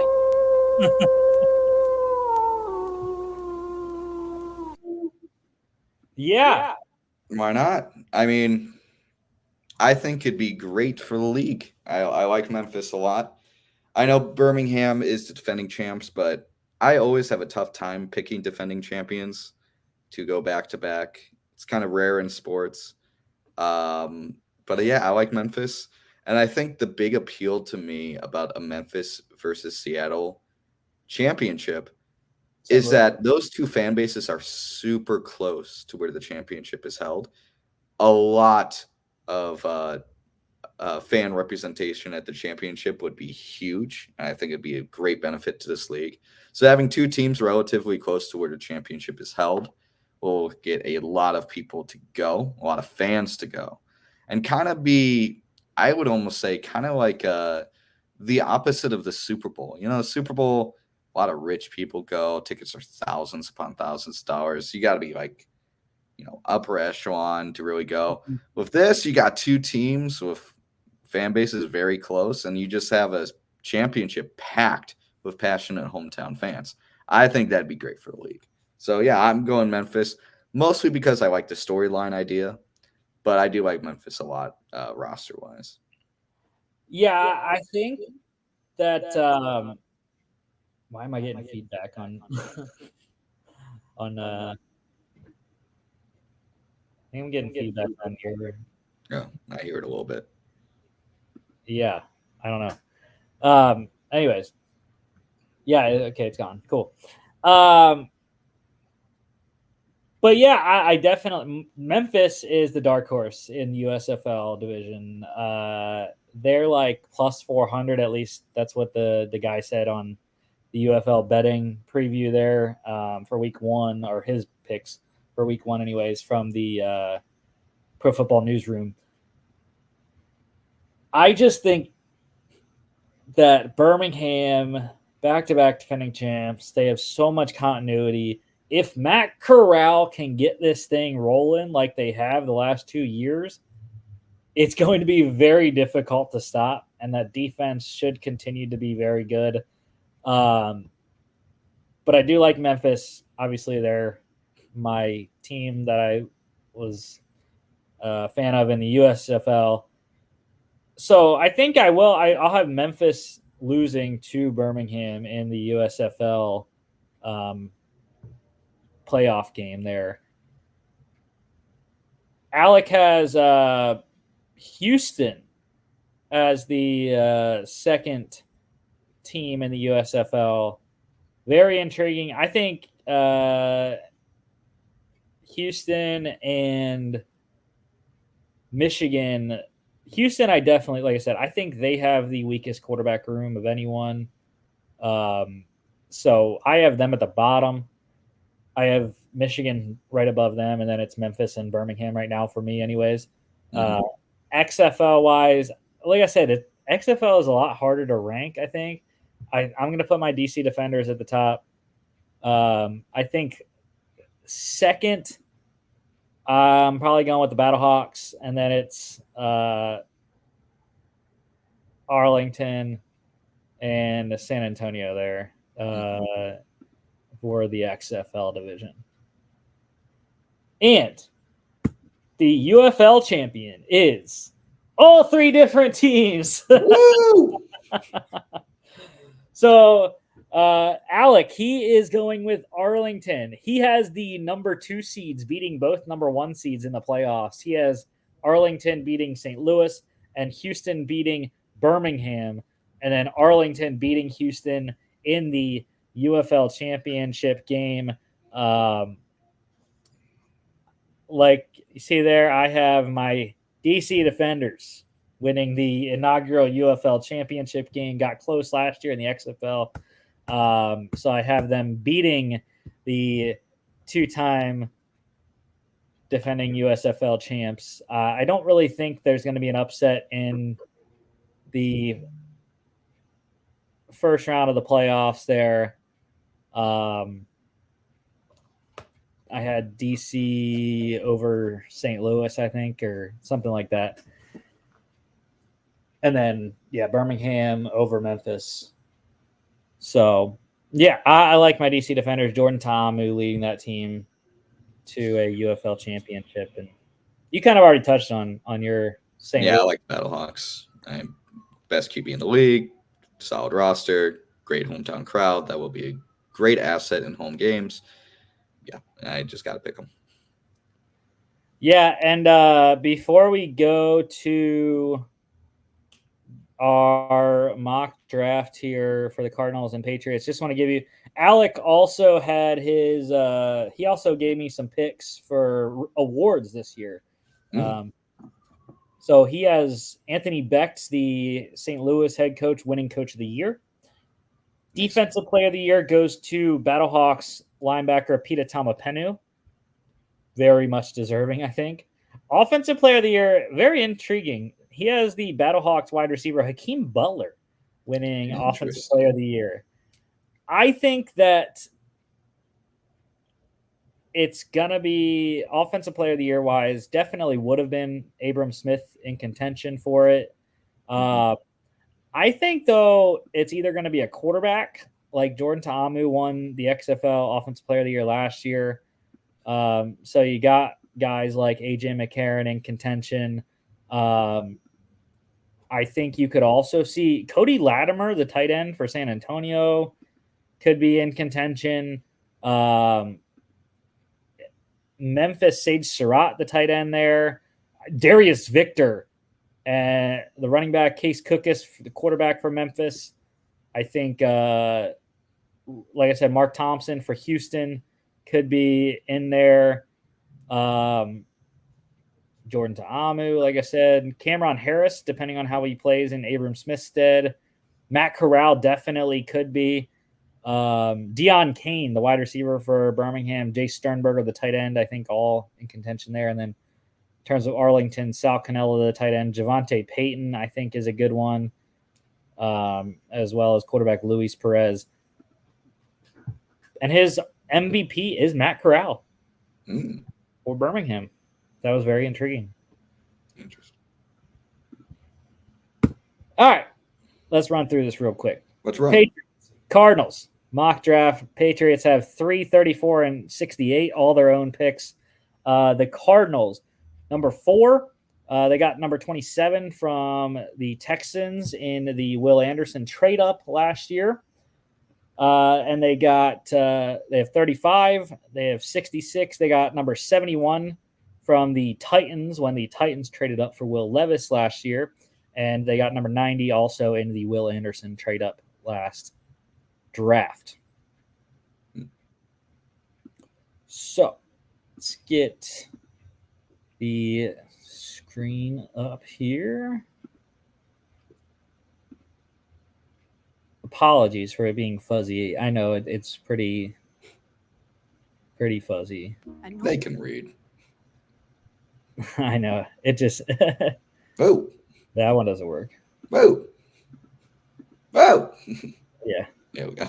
Probably our best option. Unless we Yeah. do this. Oh, we could do that. Or we could just do this.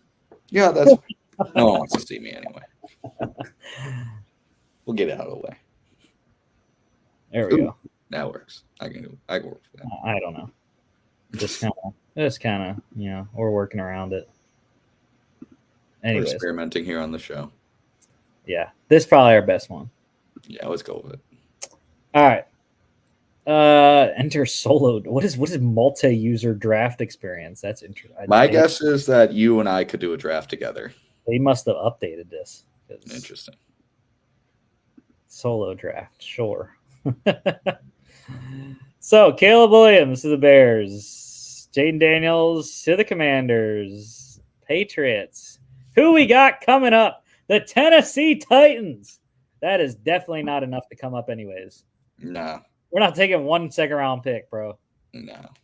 I still think the Patriots are more than likely going to trade out of pick 3.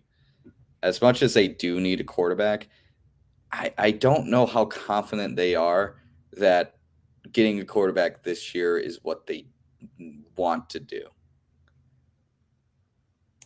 I still see them being a viable trade partner of teams like the Vikings, the Broncos, or Raiders.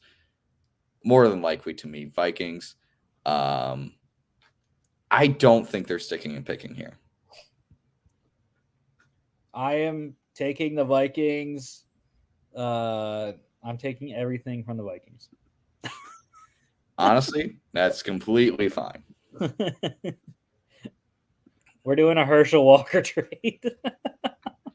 I mean, I don't see them sticking and picking here. I really do see it as Minnesota trading up here. It's going to be 3 for 11, 23, and like a first and third next year. Probably maybe a first-round pick in 2026, but we can't go that far. I'm perfectly fine with 3 first-round picks. 8 spots, 3 first-round picks. That's good value. Yeah. So I see this being very viable for New England. And then whoever the Vikings take, I think rejected. Oh, yeah. I forgot. No. We got to use the other one. All right. Let's use the other one. My bad. It's all right. I do definitely see the Vikings getting 2 first-round picks tells me they want to give value to a team they want to trade up with. And I think the team they want to trade up with is New England. And as popular of an idea is for New England to take a QB here, I don't know if they are set on that idea.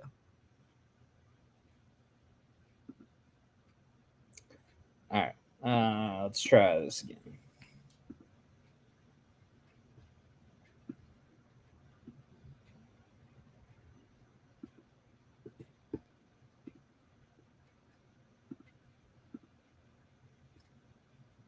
All right. Here we go. Yeah, see, it still looks fuzzy. I don't know why. No. Do you still want the speed at turbo? No. No, we don't. Let's try some high definition. High quality H2O. All right. Let's try this again.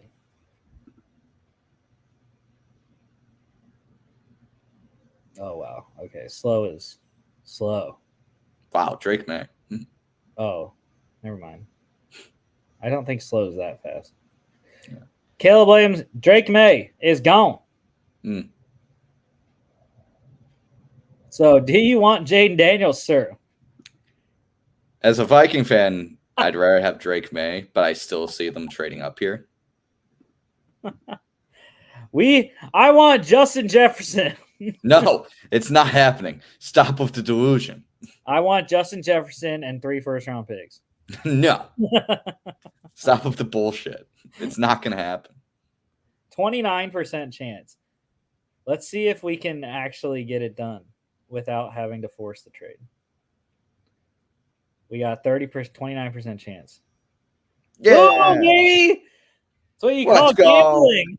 That's what you call gambling. And who do the Vikings pick? Because we ain't picking for them. Daniels probably. Oh! What the hell? This thing sucks. That's great. That is fantastic. That's funny. I almost want to go back to the other draft thing. That's bullshit. No way. We can't force trades on the other one, so. I And we're not controlling the Vikings. So. Whatever. Anyways, Cardinals here on the board. We're taking Malik Neighbors. I think the biggest need is wide receiver. Marquise Brown gone. Michael Wilson and Greg Dortch are the top two options there in Arizona. But they need a true number one for Kyler. I agree.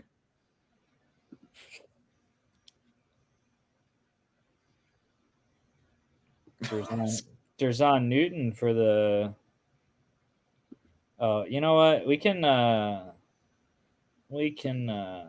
speed this up a bit.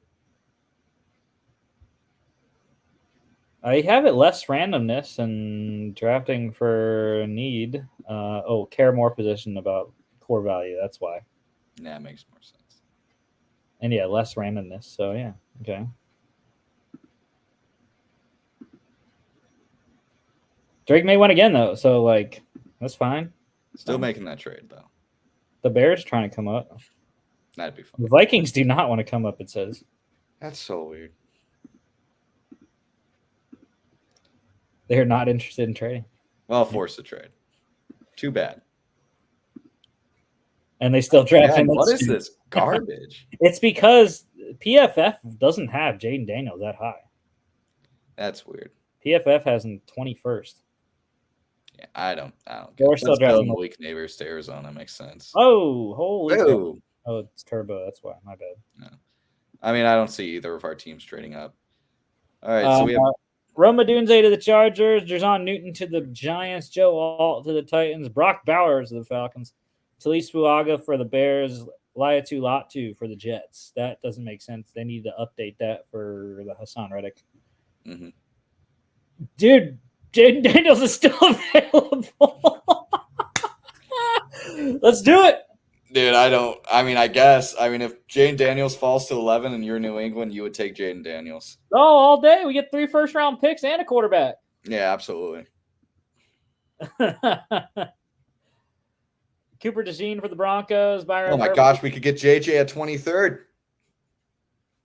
Byron Murphy for the Raiders. Dallas Turner for the Saints. Quinyon Mitchell for the Colts. Tyrion Arnold for the Seahawks. J.C. Latham for the Jags. Jared Verse for the Bengals. Rams getting Olu Fashanu. Steelers. J.J. Why? Troy Faltano for the Dolphins. Eagles going with Peyton Wilson. I love that. Patriots back on the clock here. So we got a quarterback. I guess. We need a tackle, though.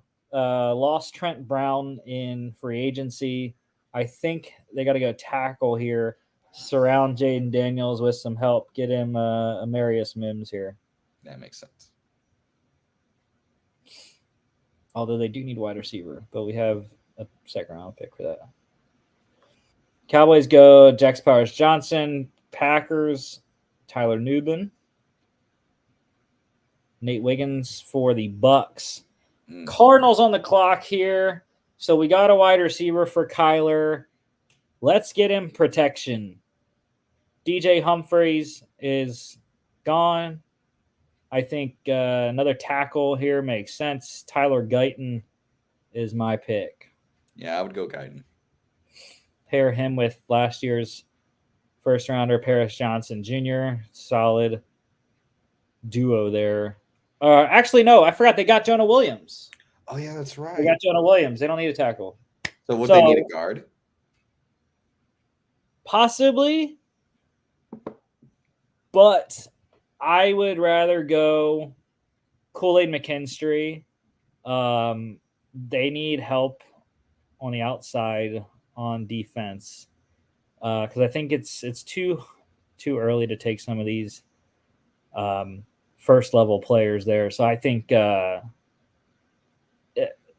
Zach Frazier could also be an option, but I think Kool-Aid is probably the guy to go here.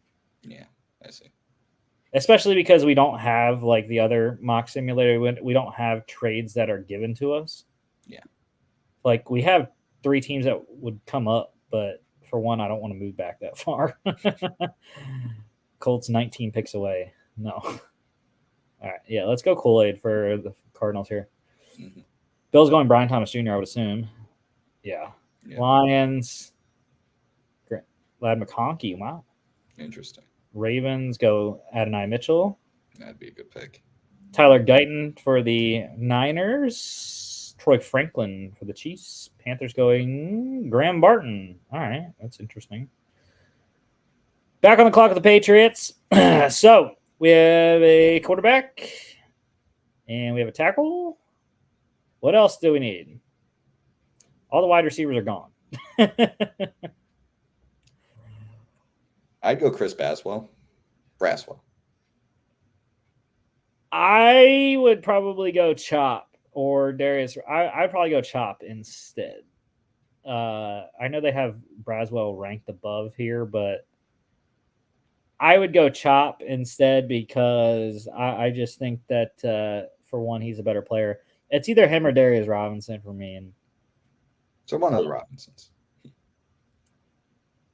So, I mean, or the only other thing, like Roman Wilson, Ricky Pearsall, those guys are available.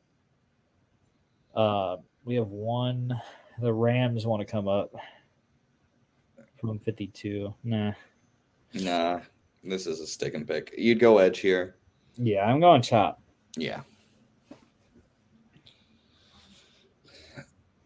Cardinals. So we have what? A corner, a wide receiver. What else do we need? And look, Zach Frazier's still available. Let's go. I would take Frazier. I absolutely love Zach Frazier. He is a monster. Wasn't expected to work out at the combine, coming off a foot injury or ankle, whatever it was. And he looked awesome. So, yeah, I love Zach Frazier. I really want him for the Steelers. But he goes off the board here to the Cardinals at 35. Commanders, TJ Tampa. Chargers getting Kamari Lassiter.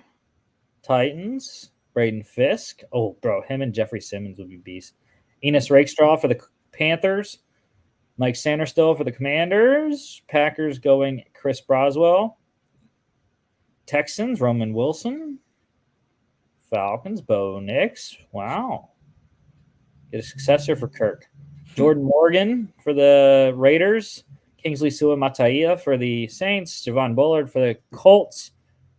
Darius Robinson for the Giants. Ooh, bro, him, Brian Burns, and Kayvon Thibodeau. That'd be ghastly.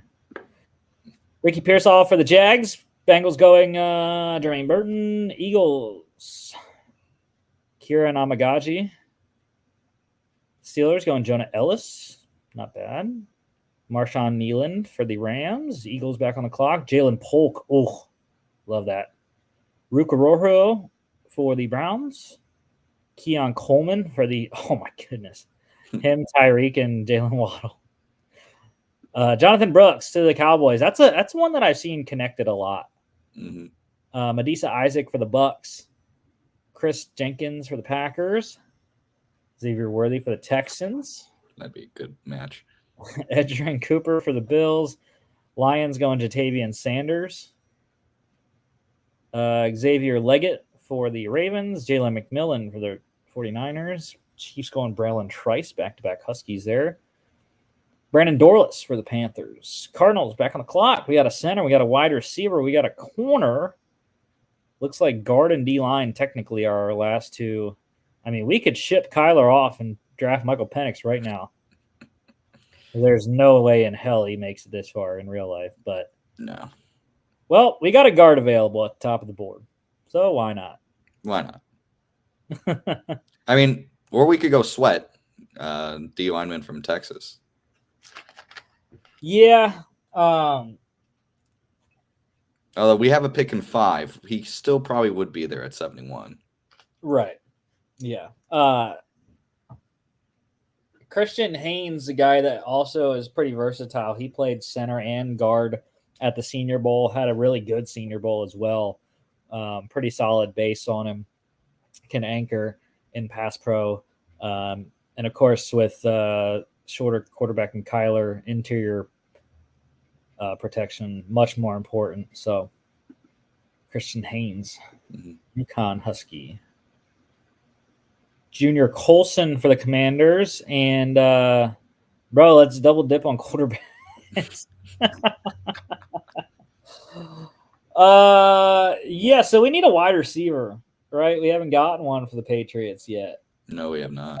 We got an edge, we got a quarterback, and we got a tackle. So, yeah, let's go find a wide receiver. Devontae Walker. Johnny Wilson. Yeah. I was looking at Johnny because Tez is, if I remember correctly. Oh no, he's taller than I thought. The issue with Tez, which didn't show up at the combine, was his hands. Javon Baker's more of a speedster. But Johnny, I just love the big body wide receivers. Him and Keon Coleman. As my screen freezes. That's cool. Very.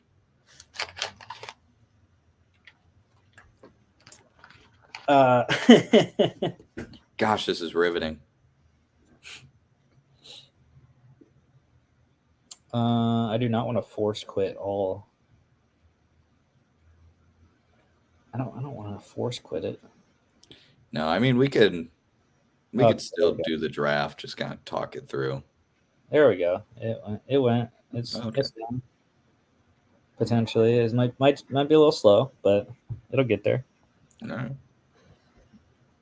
But yeah, Johnny Wilson, though, as far as I recall, 6'7". That's a big guy. Right, and that would give any rookie quarterback a massive catch radius. That's what the Panthers did with Cam when they drafted Kelvin Benjamin in 2013 there.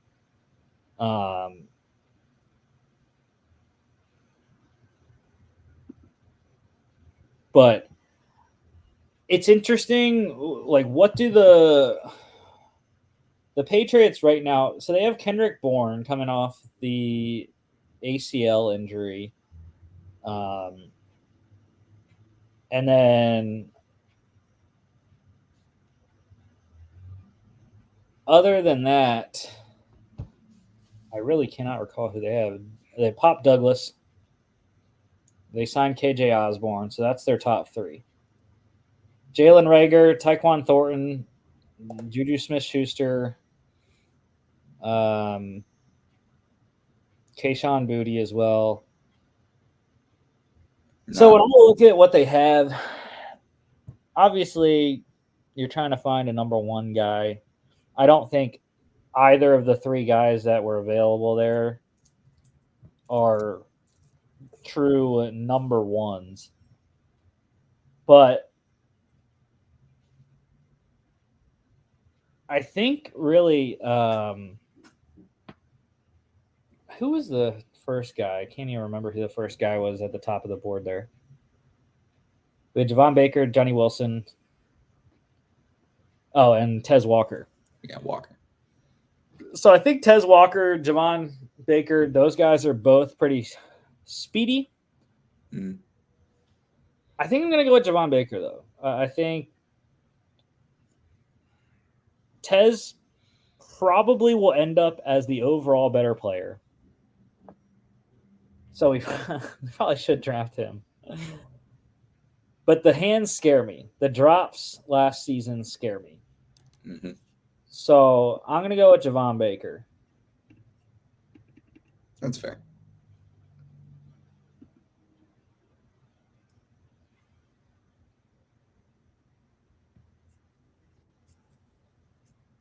So once it goes through, we're almost through. We're so close. Okay, so the Chargers went Tez Walker. The Giants get Michael Penix. So we're back on with the Cardinals, and this is our second to last pick here. I'd go Sweat. Yeah, I think that makes some sense. I don't know if you've looked at the depth chart. Yeah, I mean they could use.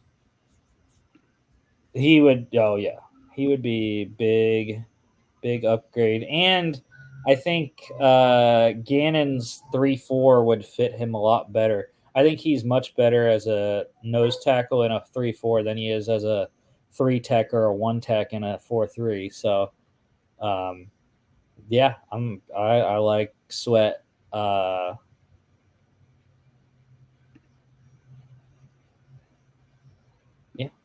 Mm-hmm.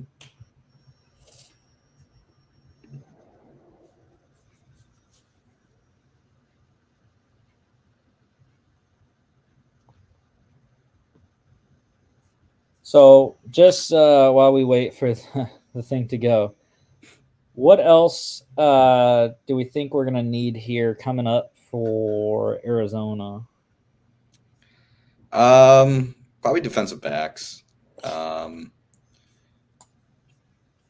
Corners would be good. I don't know. Is he still available on your screen? Kyrie Jackson, from cornerback from Oregon.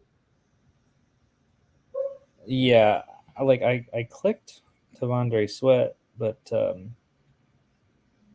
it hasn't processed yet or something. I don't know. Well, we got Kool-Aid, remember, That is true. for Arizona, and they have a guy that they drafted in the 3rd round last year, in Garrett Williams out of Syracuse. Mm-hmm. But like you said, they definitely do need much more at corner. Safety, I think they can wait on safety. Jalen Thompson, Buda Baker, pretty solid pair. The depth at safety is not the greatest. Yeah. Um, No, maybe they could. Maybe they could reach for someone. Maybe like a Tyke Smith out of Georgia. I know you like Tyke Smith a little bit. yeah, I was trying to think. I really don't know a lot about some of these guys that they have at the corner, like Devad Wilson, Quavian White, and Bobby Price. Don't know too much about them. They also signed Sean Murphy Bunting. I forgot about that. He's literally sitting right in front of me. Keitrell Clark, Michael Ojemedia. Yeah. So actually, the corner is pretty decent after the Kool-Aid thing. So I think let's look at. So we got a center. Do we want to go tight end? And we got a guard. No, we have Trey McBride. Oh, that's right, Trey McBride. I think off ball linebacker. Yeah, that's another player I was going to mention. Linebacker. They need help at. And they don't really need help, but I think best player available. I think at this point you're going best player available. Unless it's quarterback. But yeah, I think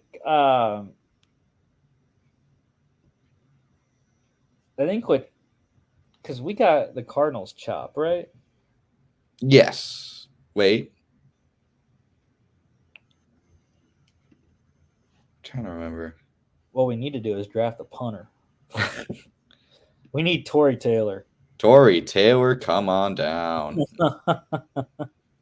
That would be a home run selection because he would be a big upgrade over Blake Gillikin. Good. I don't know. I don't think I've seen Torrey Taylor anywhere above 4th round, but not unheard of, obviously. Ray guy. That's what we should have done. We should have drafted Torrey Taylor at 4th overall. Finally, a realistic one. All right. Well, I don't know how long it's going to take. So I'm just saying, like, best player available at 90, leaning toward a linebacker, off-ball linebacker, or we really could go. I mean, with Tavondre Sweat, they're kind of solid there at D line now, but they need help. Pass rush. Yeah, I like off-ball linebacker or another guard. Potentially. Another wide receiver could do it. You could draft another wide receiver too. I think that would be a good option.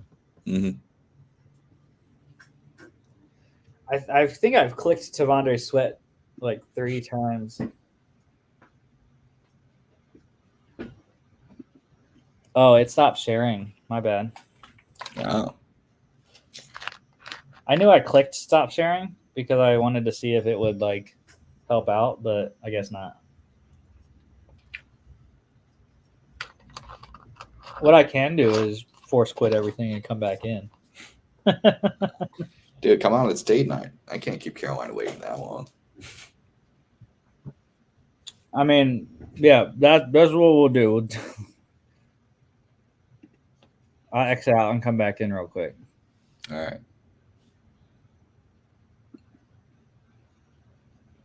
Or actually, no, I don't want to do that because then it's going to cut the mock draft off.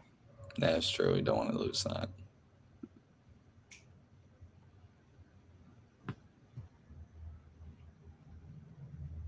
All right, I clicked Tavondre Sweat draft one more time.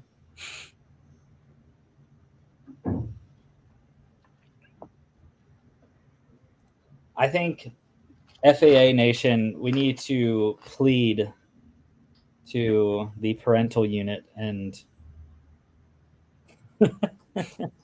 say this is their fault for not getting me a laptop at Christmas. You know what, FAA Nation? I want you to send in your 90th overall pick to our Twitter and Instagram accounts. Who do you think the Cardinals will take? Give us your best comment.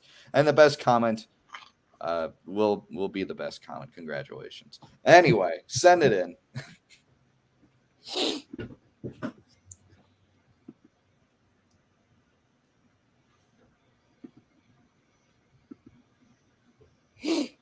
Yeah.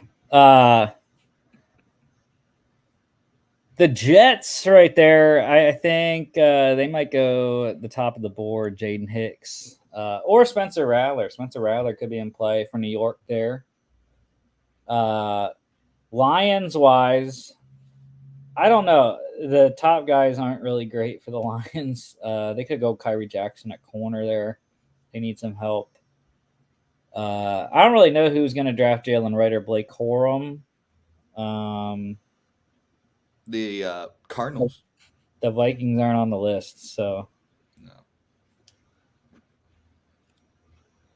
The Vikings better start drafting a running back. They need to get their quota of 3 that they always get when I do a mock draft. We'll see. The Raiders. The Raiders could be one of the teams that drafts one of those 2 guys. They need some help behind Zamir White. Potentially the Falcons as well, because I can't think off the top of my head who the backup. Oh wait, no, they have Algier. That's right. Yeah, I was about to say Algier. I was thinking Cordell Patterson was the backup. Yeah, Washington doesn't need any running backs, and neither does the Jets. Neither do the Lions or the Bears.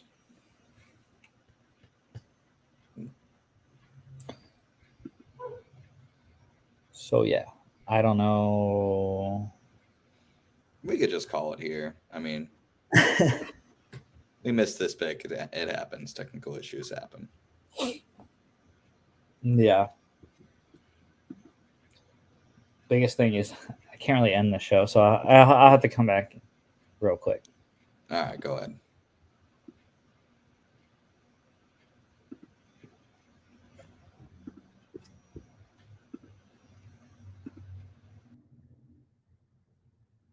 All right, it's me. Welcome to my show. I don't have much to say. I mean, yeah, I don't get PFF sometimes, man. Drafting Vikings trading up and getting Marvin Harrison Jr. when you already have Jordan Addison and Justin Jefferson. I don't get a lot of these mock drafts. That's why you should tune in to our mock draft Mondays, premiering this Monday, where we're far more accurate and have a better understanding of team needs. Oh, and he's back. Yeah, we lost the mock there, but Oh it's no. all good. It's all good. Yeah. I mean, spoiler alert, we would probably go best available, most likely defensive edge or linebacker, probably because that's kind of not a huge need for Arizona, but definitely like a secondary need, like a depth need. So I think that would make a lot of sense for them. Yeah. I don't know if I can do this real quick. I was gonna try to get back to it. Since we're working this right here, and the Vikings are still drafted Marvin Harrison Jr. By the way. Dude, I don't get it. As a Viking fan, I can safely assure you, if we could trade up into the top 3, we're not drafting a wide receiver when we have Justin Jefferson and Jordan Addison already. But can you imagine though? That'd be insane. Sam Darnold would be a legend. That'd be an insane wide receiver. Plus, you have T.J. Hawkinson at tight end. Plus, By an the upgraded way, running back and Aaron Jones. Plus, 2 very good tackles in Brian O'Neill and Christian Darrisaw. I mean, that'd be absurd. The only issue would be dealing with our guards and center depth. By the way, the Rams just drafted J.J. McCarthy. Yeah. And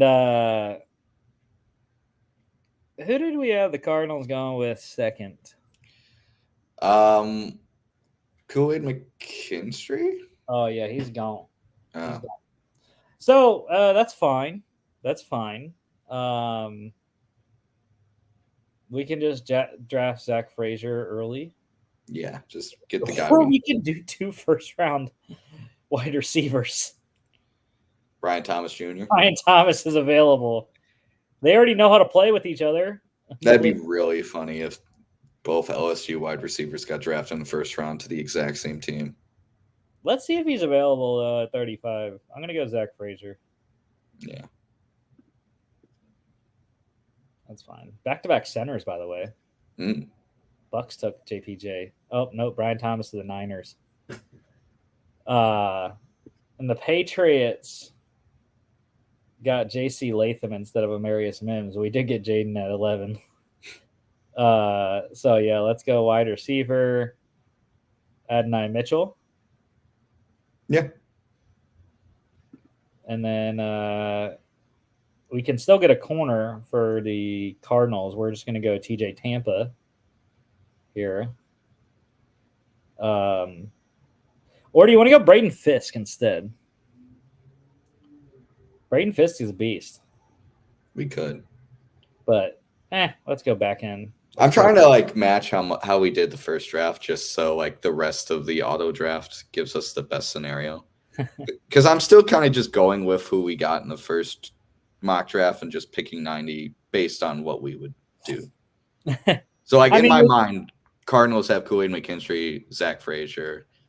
We pick T'Vondre Sweat with the 71st overall pick. We got pretty much the same players for the Cardinal or for the Patriots.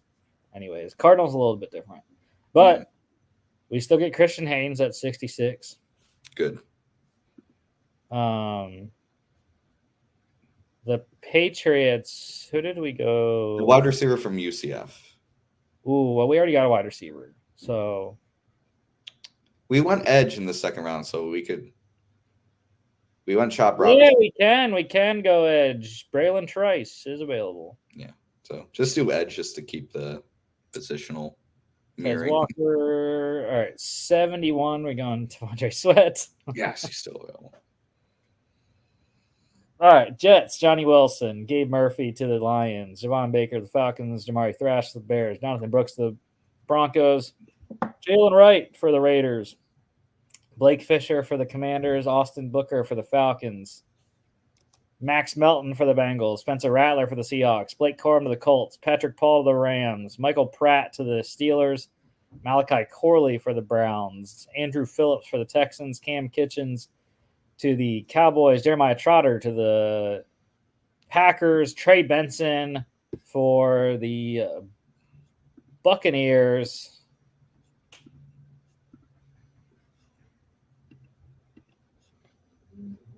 Best player available. Not really. I think we should just double wide receiver. Go Brendan Rice. I'm not a big believer in Brendan Rice. Bro, it's Jerry's son. I don't care. I'm not a huge believer. I don't like all the other options, though. Who do the Cardinals have at running back? James Conner. I don't like James Conner all that much. I do. I'd go Irving here. They have James Conner, Imari DiMercado, DJ Dallas, Michael Carter, and Tony Jones. Yeah, I'd go Bucky Irving. Fine. Yes. Let's go. Brendan Rice is going to be better. Nah. Mason McCormick for the Packers, Jerry Jones for the Bucks, Renardo Green to the Ravens, Christian Mahogany for the Cardinals, Jacob Cowing for the Chiefs, Deidrean Taylor-Temerson for the Jags, Dominic Puny for the Bengals, Cedric Van Pran to the Steelers, Rams going to Dwayne Carter, and the Falcons, we don't know because it went away. Right as Marquez. Can't wait for my grade. And the Cardinals, or the Commanders went with Eric All, by the way. Hey, Brendan Rice could be available in the 4th. So we got an A- for the Cardinals. Malik Neighbors at number 4, which I think should be the pick anyways, even if Marvin Harrison's available. Zach Frazier at 27. They didn't like that one. That's fine. TJ Tampa at 35.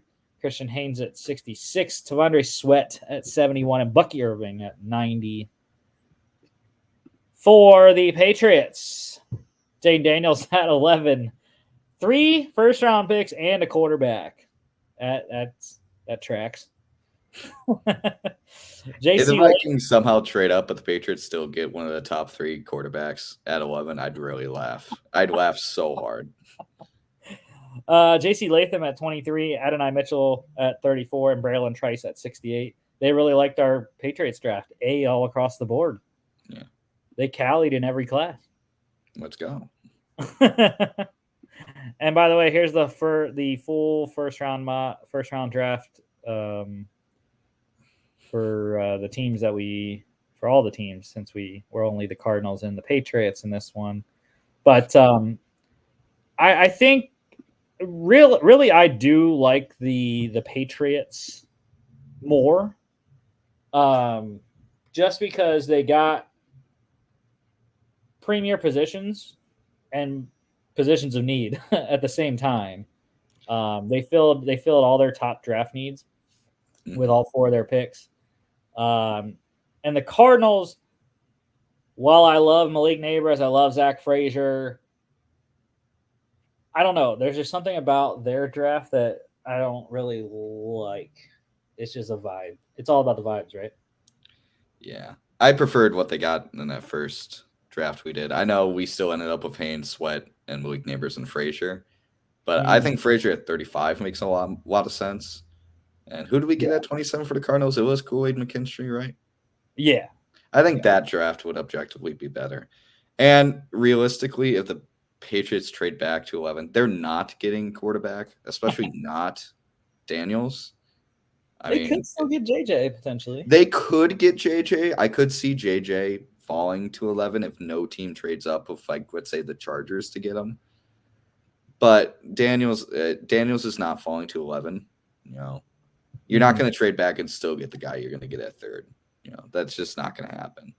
But the other positions, I think, make a ton of sense. They desperately need the offensive line to be better. They desperately need anyone at wide receiver to be at all good. And getting an edge later in the draft is very much important as well. Alrighty, that is the show for today. Apologies for the technical difficulties, but we got it done. Marquette has tipped off. We're up 2-0, so it's a good start. Let's go. Next Friday, we'll be back and talking UFL Week 2. We'll have all your UFL game previews for Week 2 of the season, and we'll continue doing our mock draft series. Titans-Falcons next Friday. Monday, hopefully we can get in a show before I got to go to the airport. I have a pretty late flight, so I think we should be able to. Mm-hmm. But Monday, even if, hopefully we get a show, that should be Giants-Chargers mock draft on Monday. So thank you all for watching. Don't forget to follow us on all our social media at FAA Podcast on Instagram and X, FAA_bets on X as well. FAApodcast.com is our website. You can check us out here on YouTube, Facebook, X, and Instagram, as well as Spotify, Apple Podcasts, iHeartRadio, etc. Thank y'all, and happy Easter to you. He is risen. And we will see y'all back on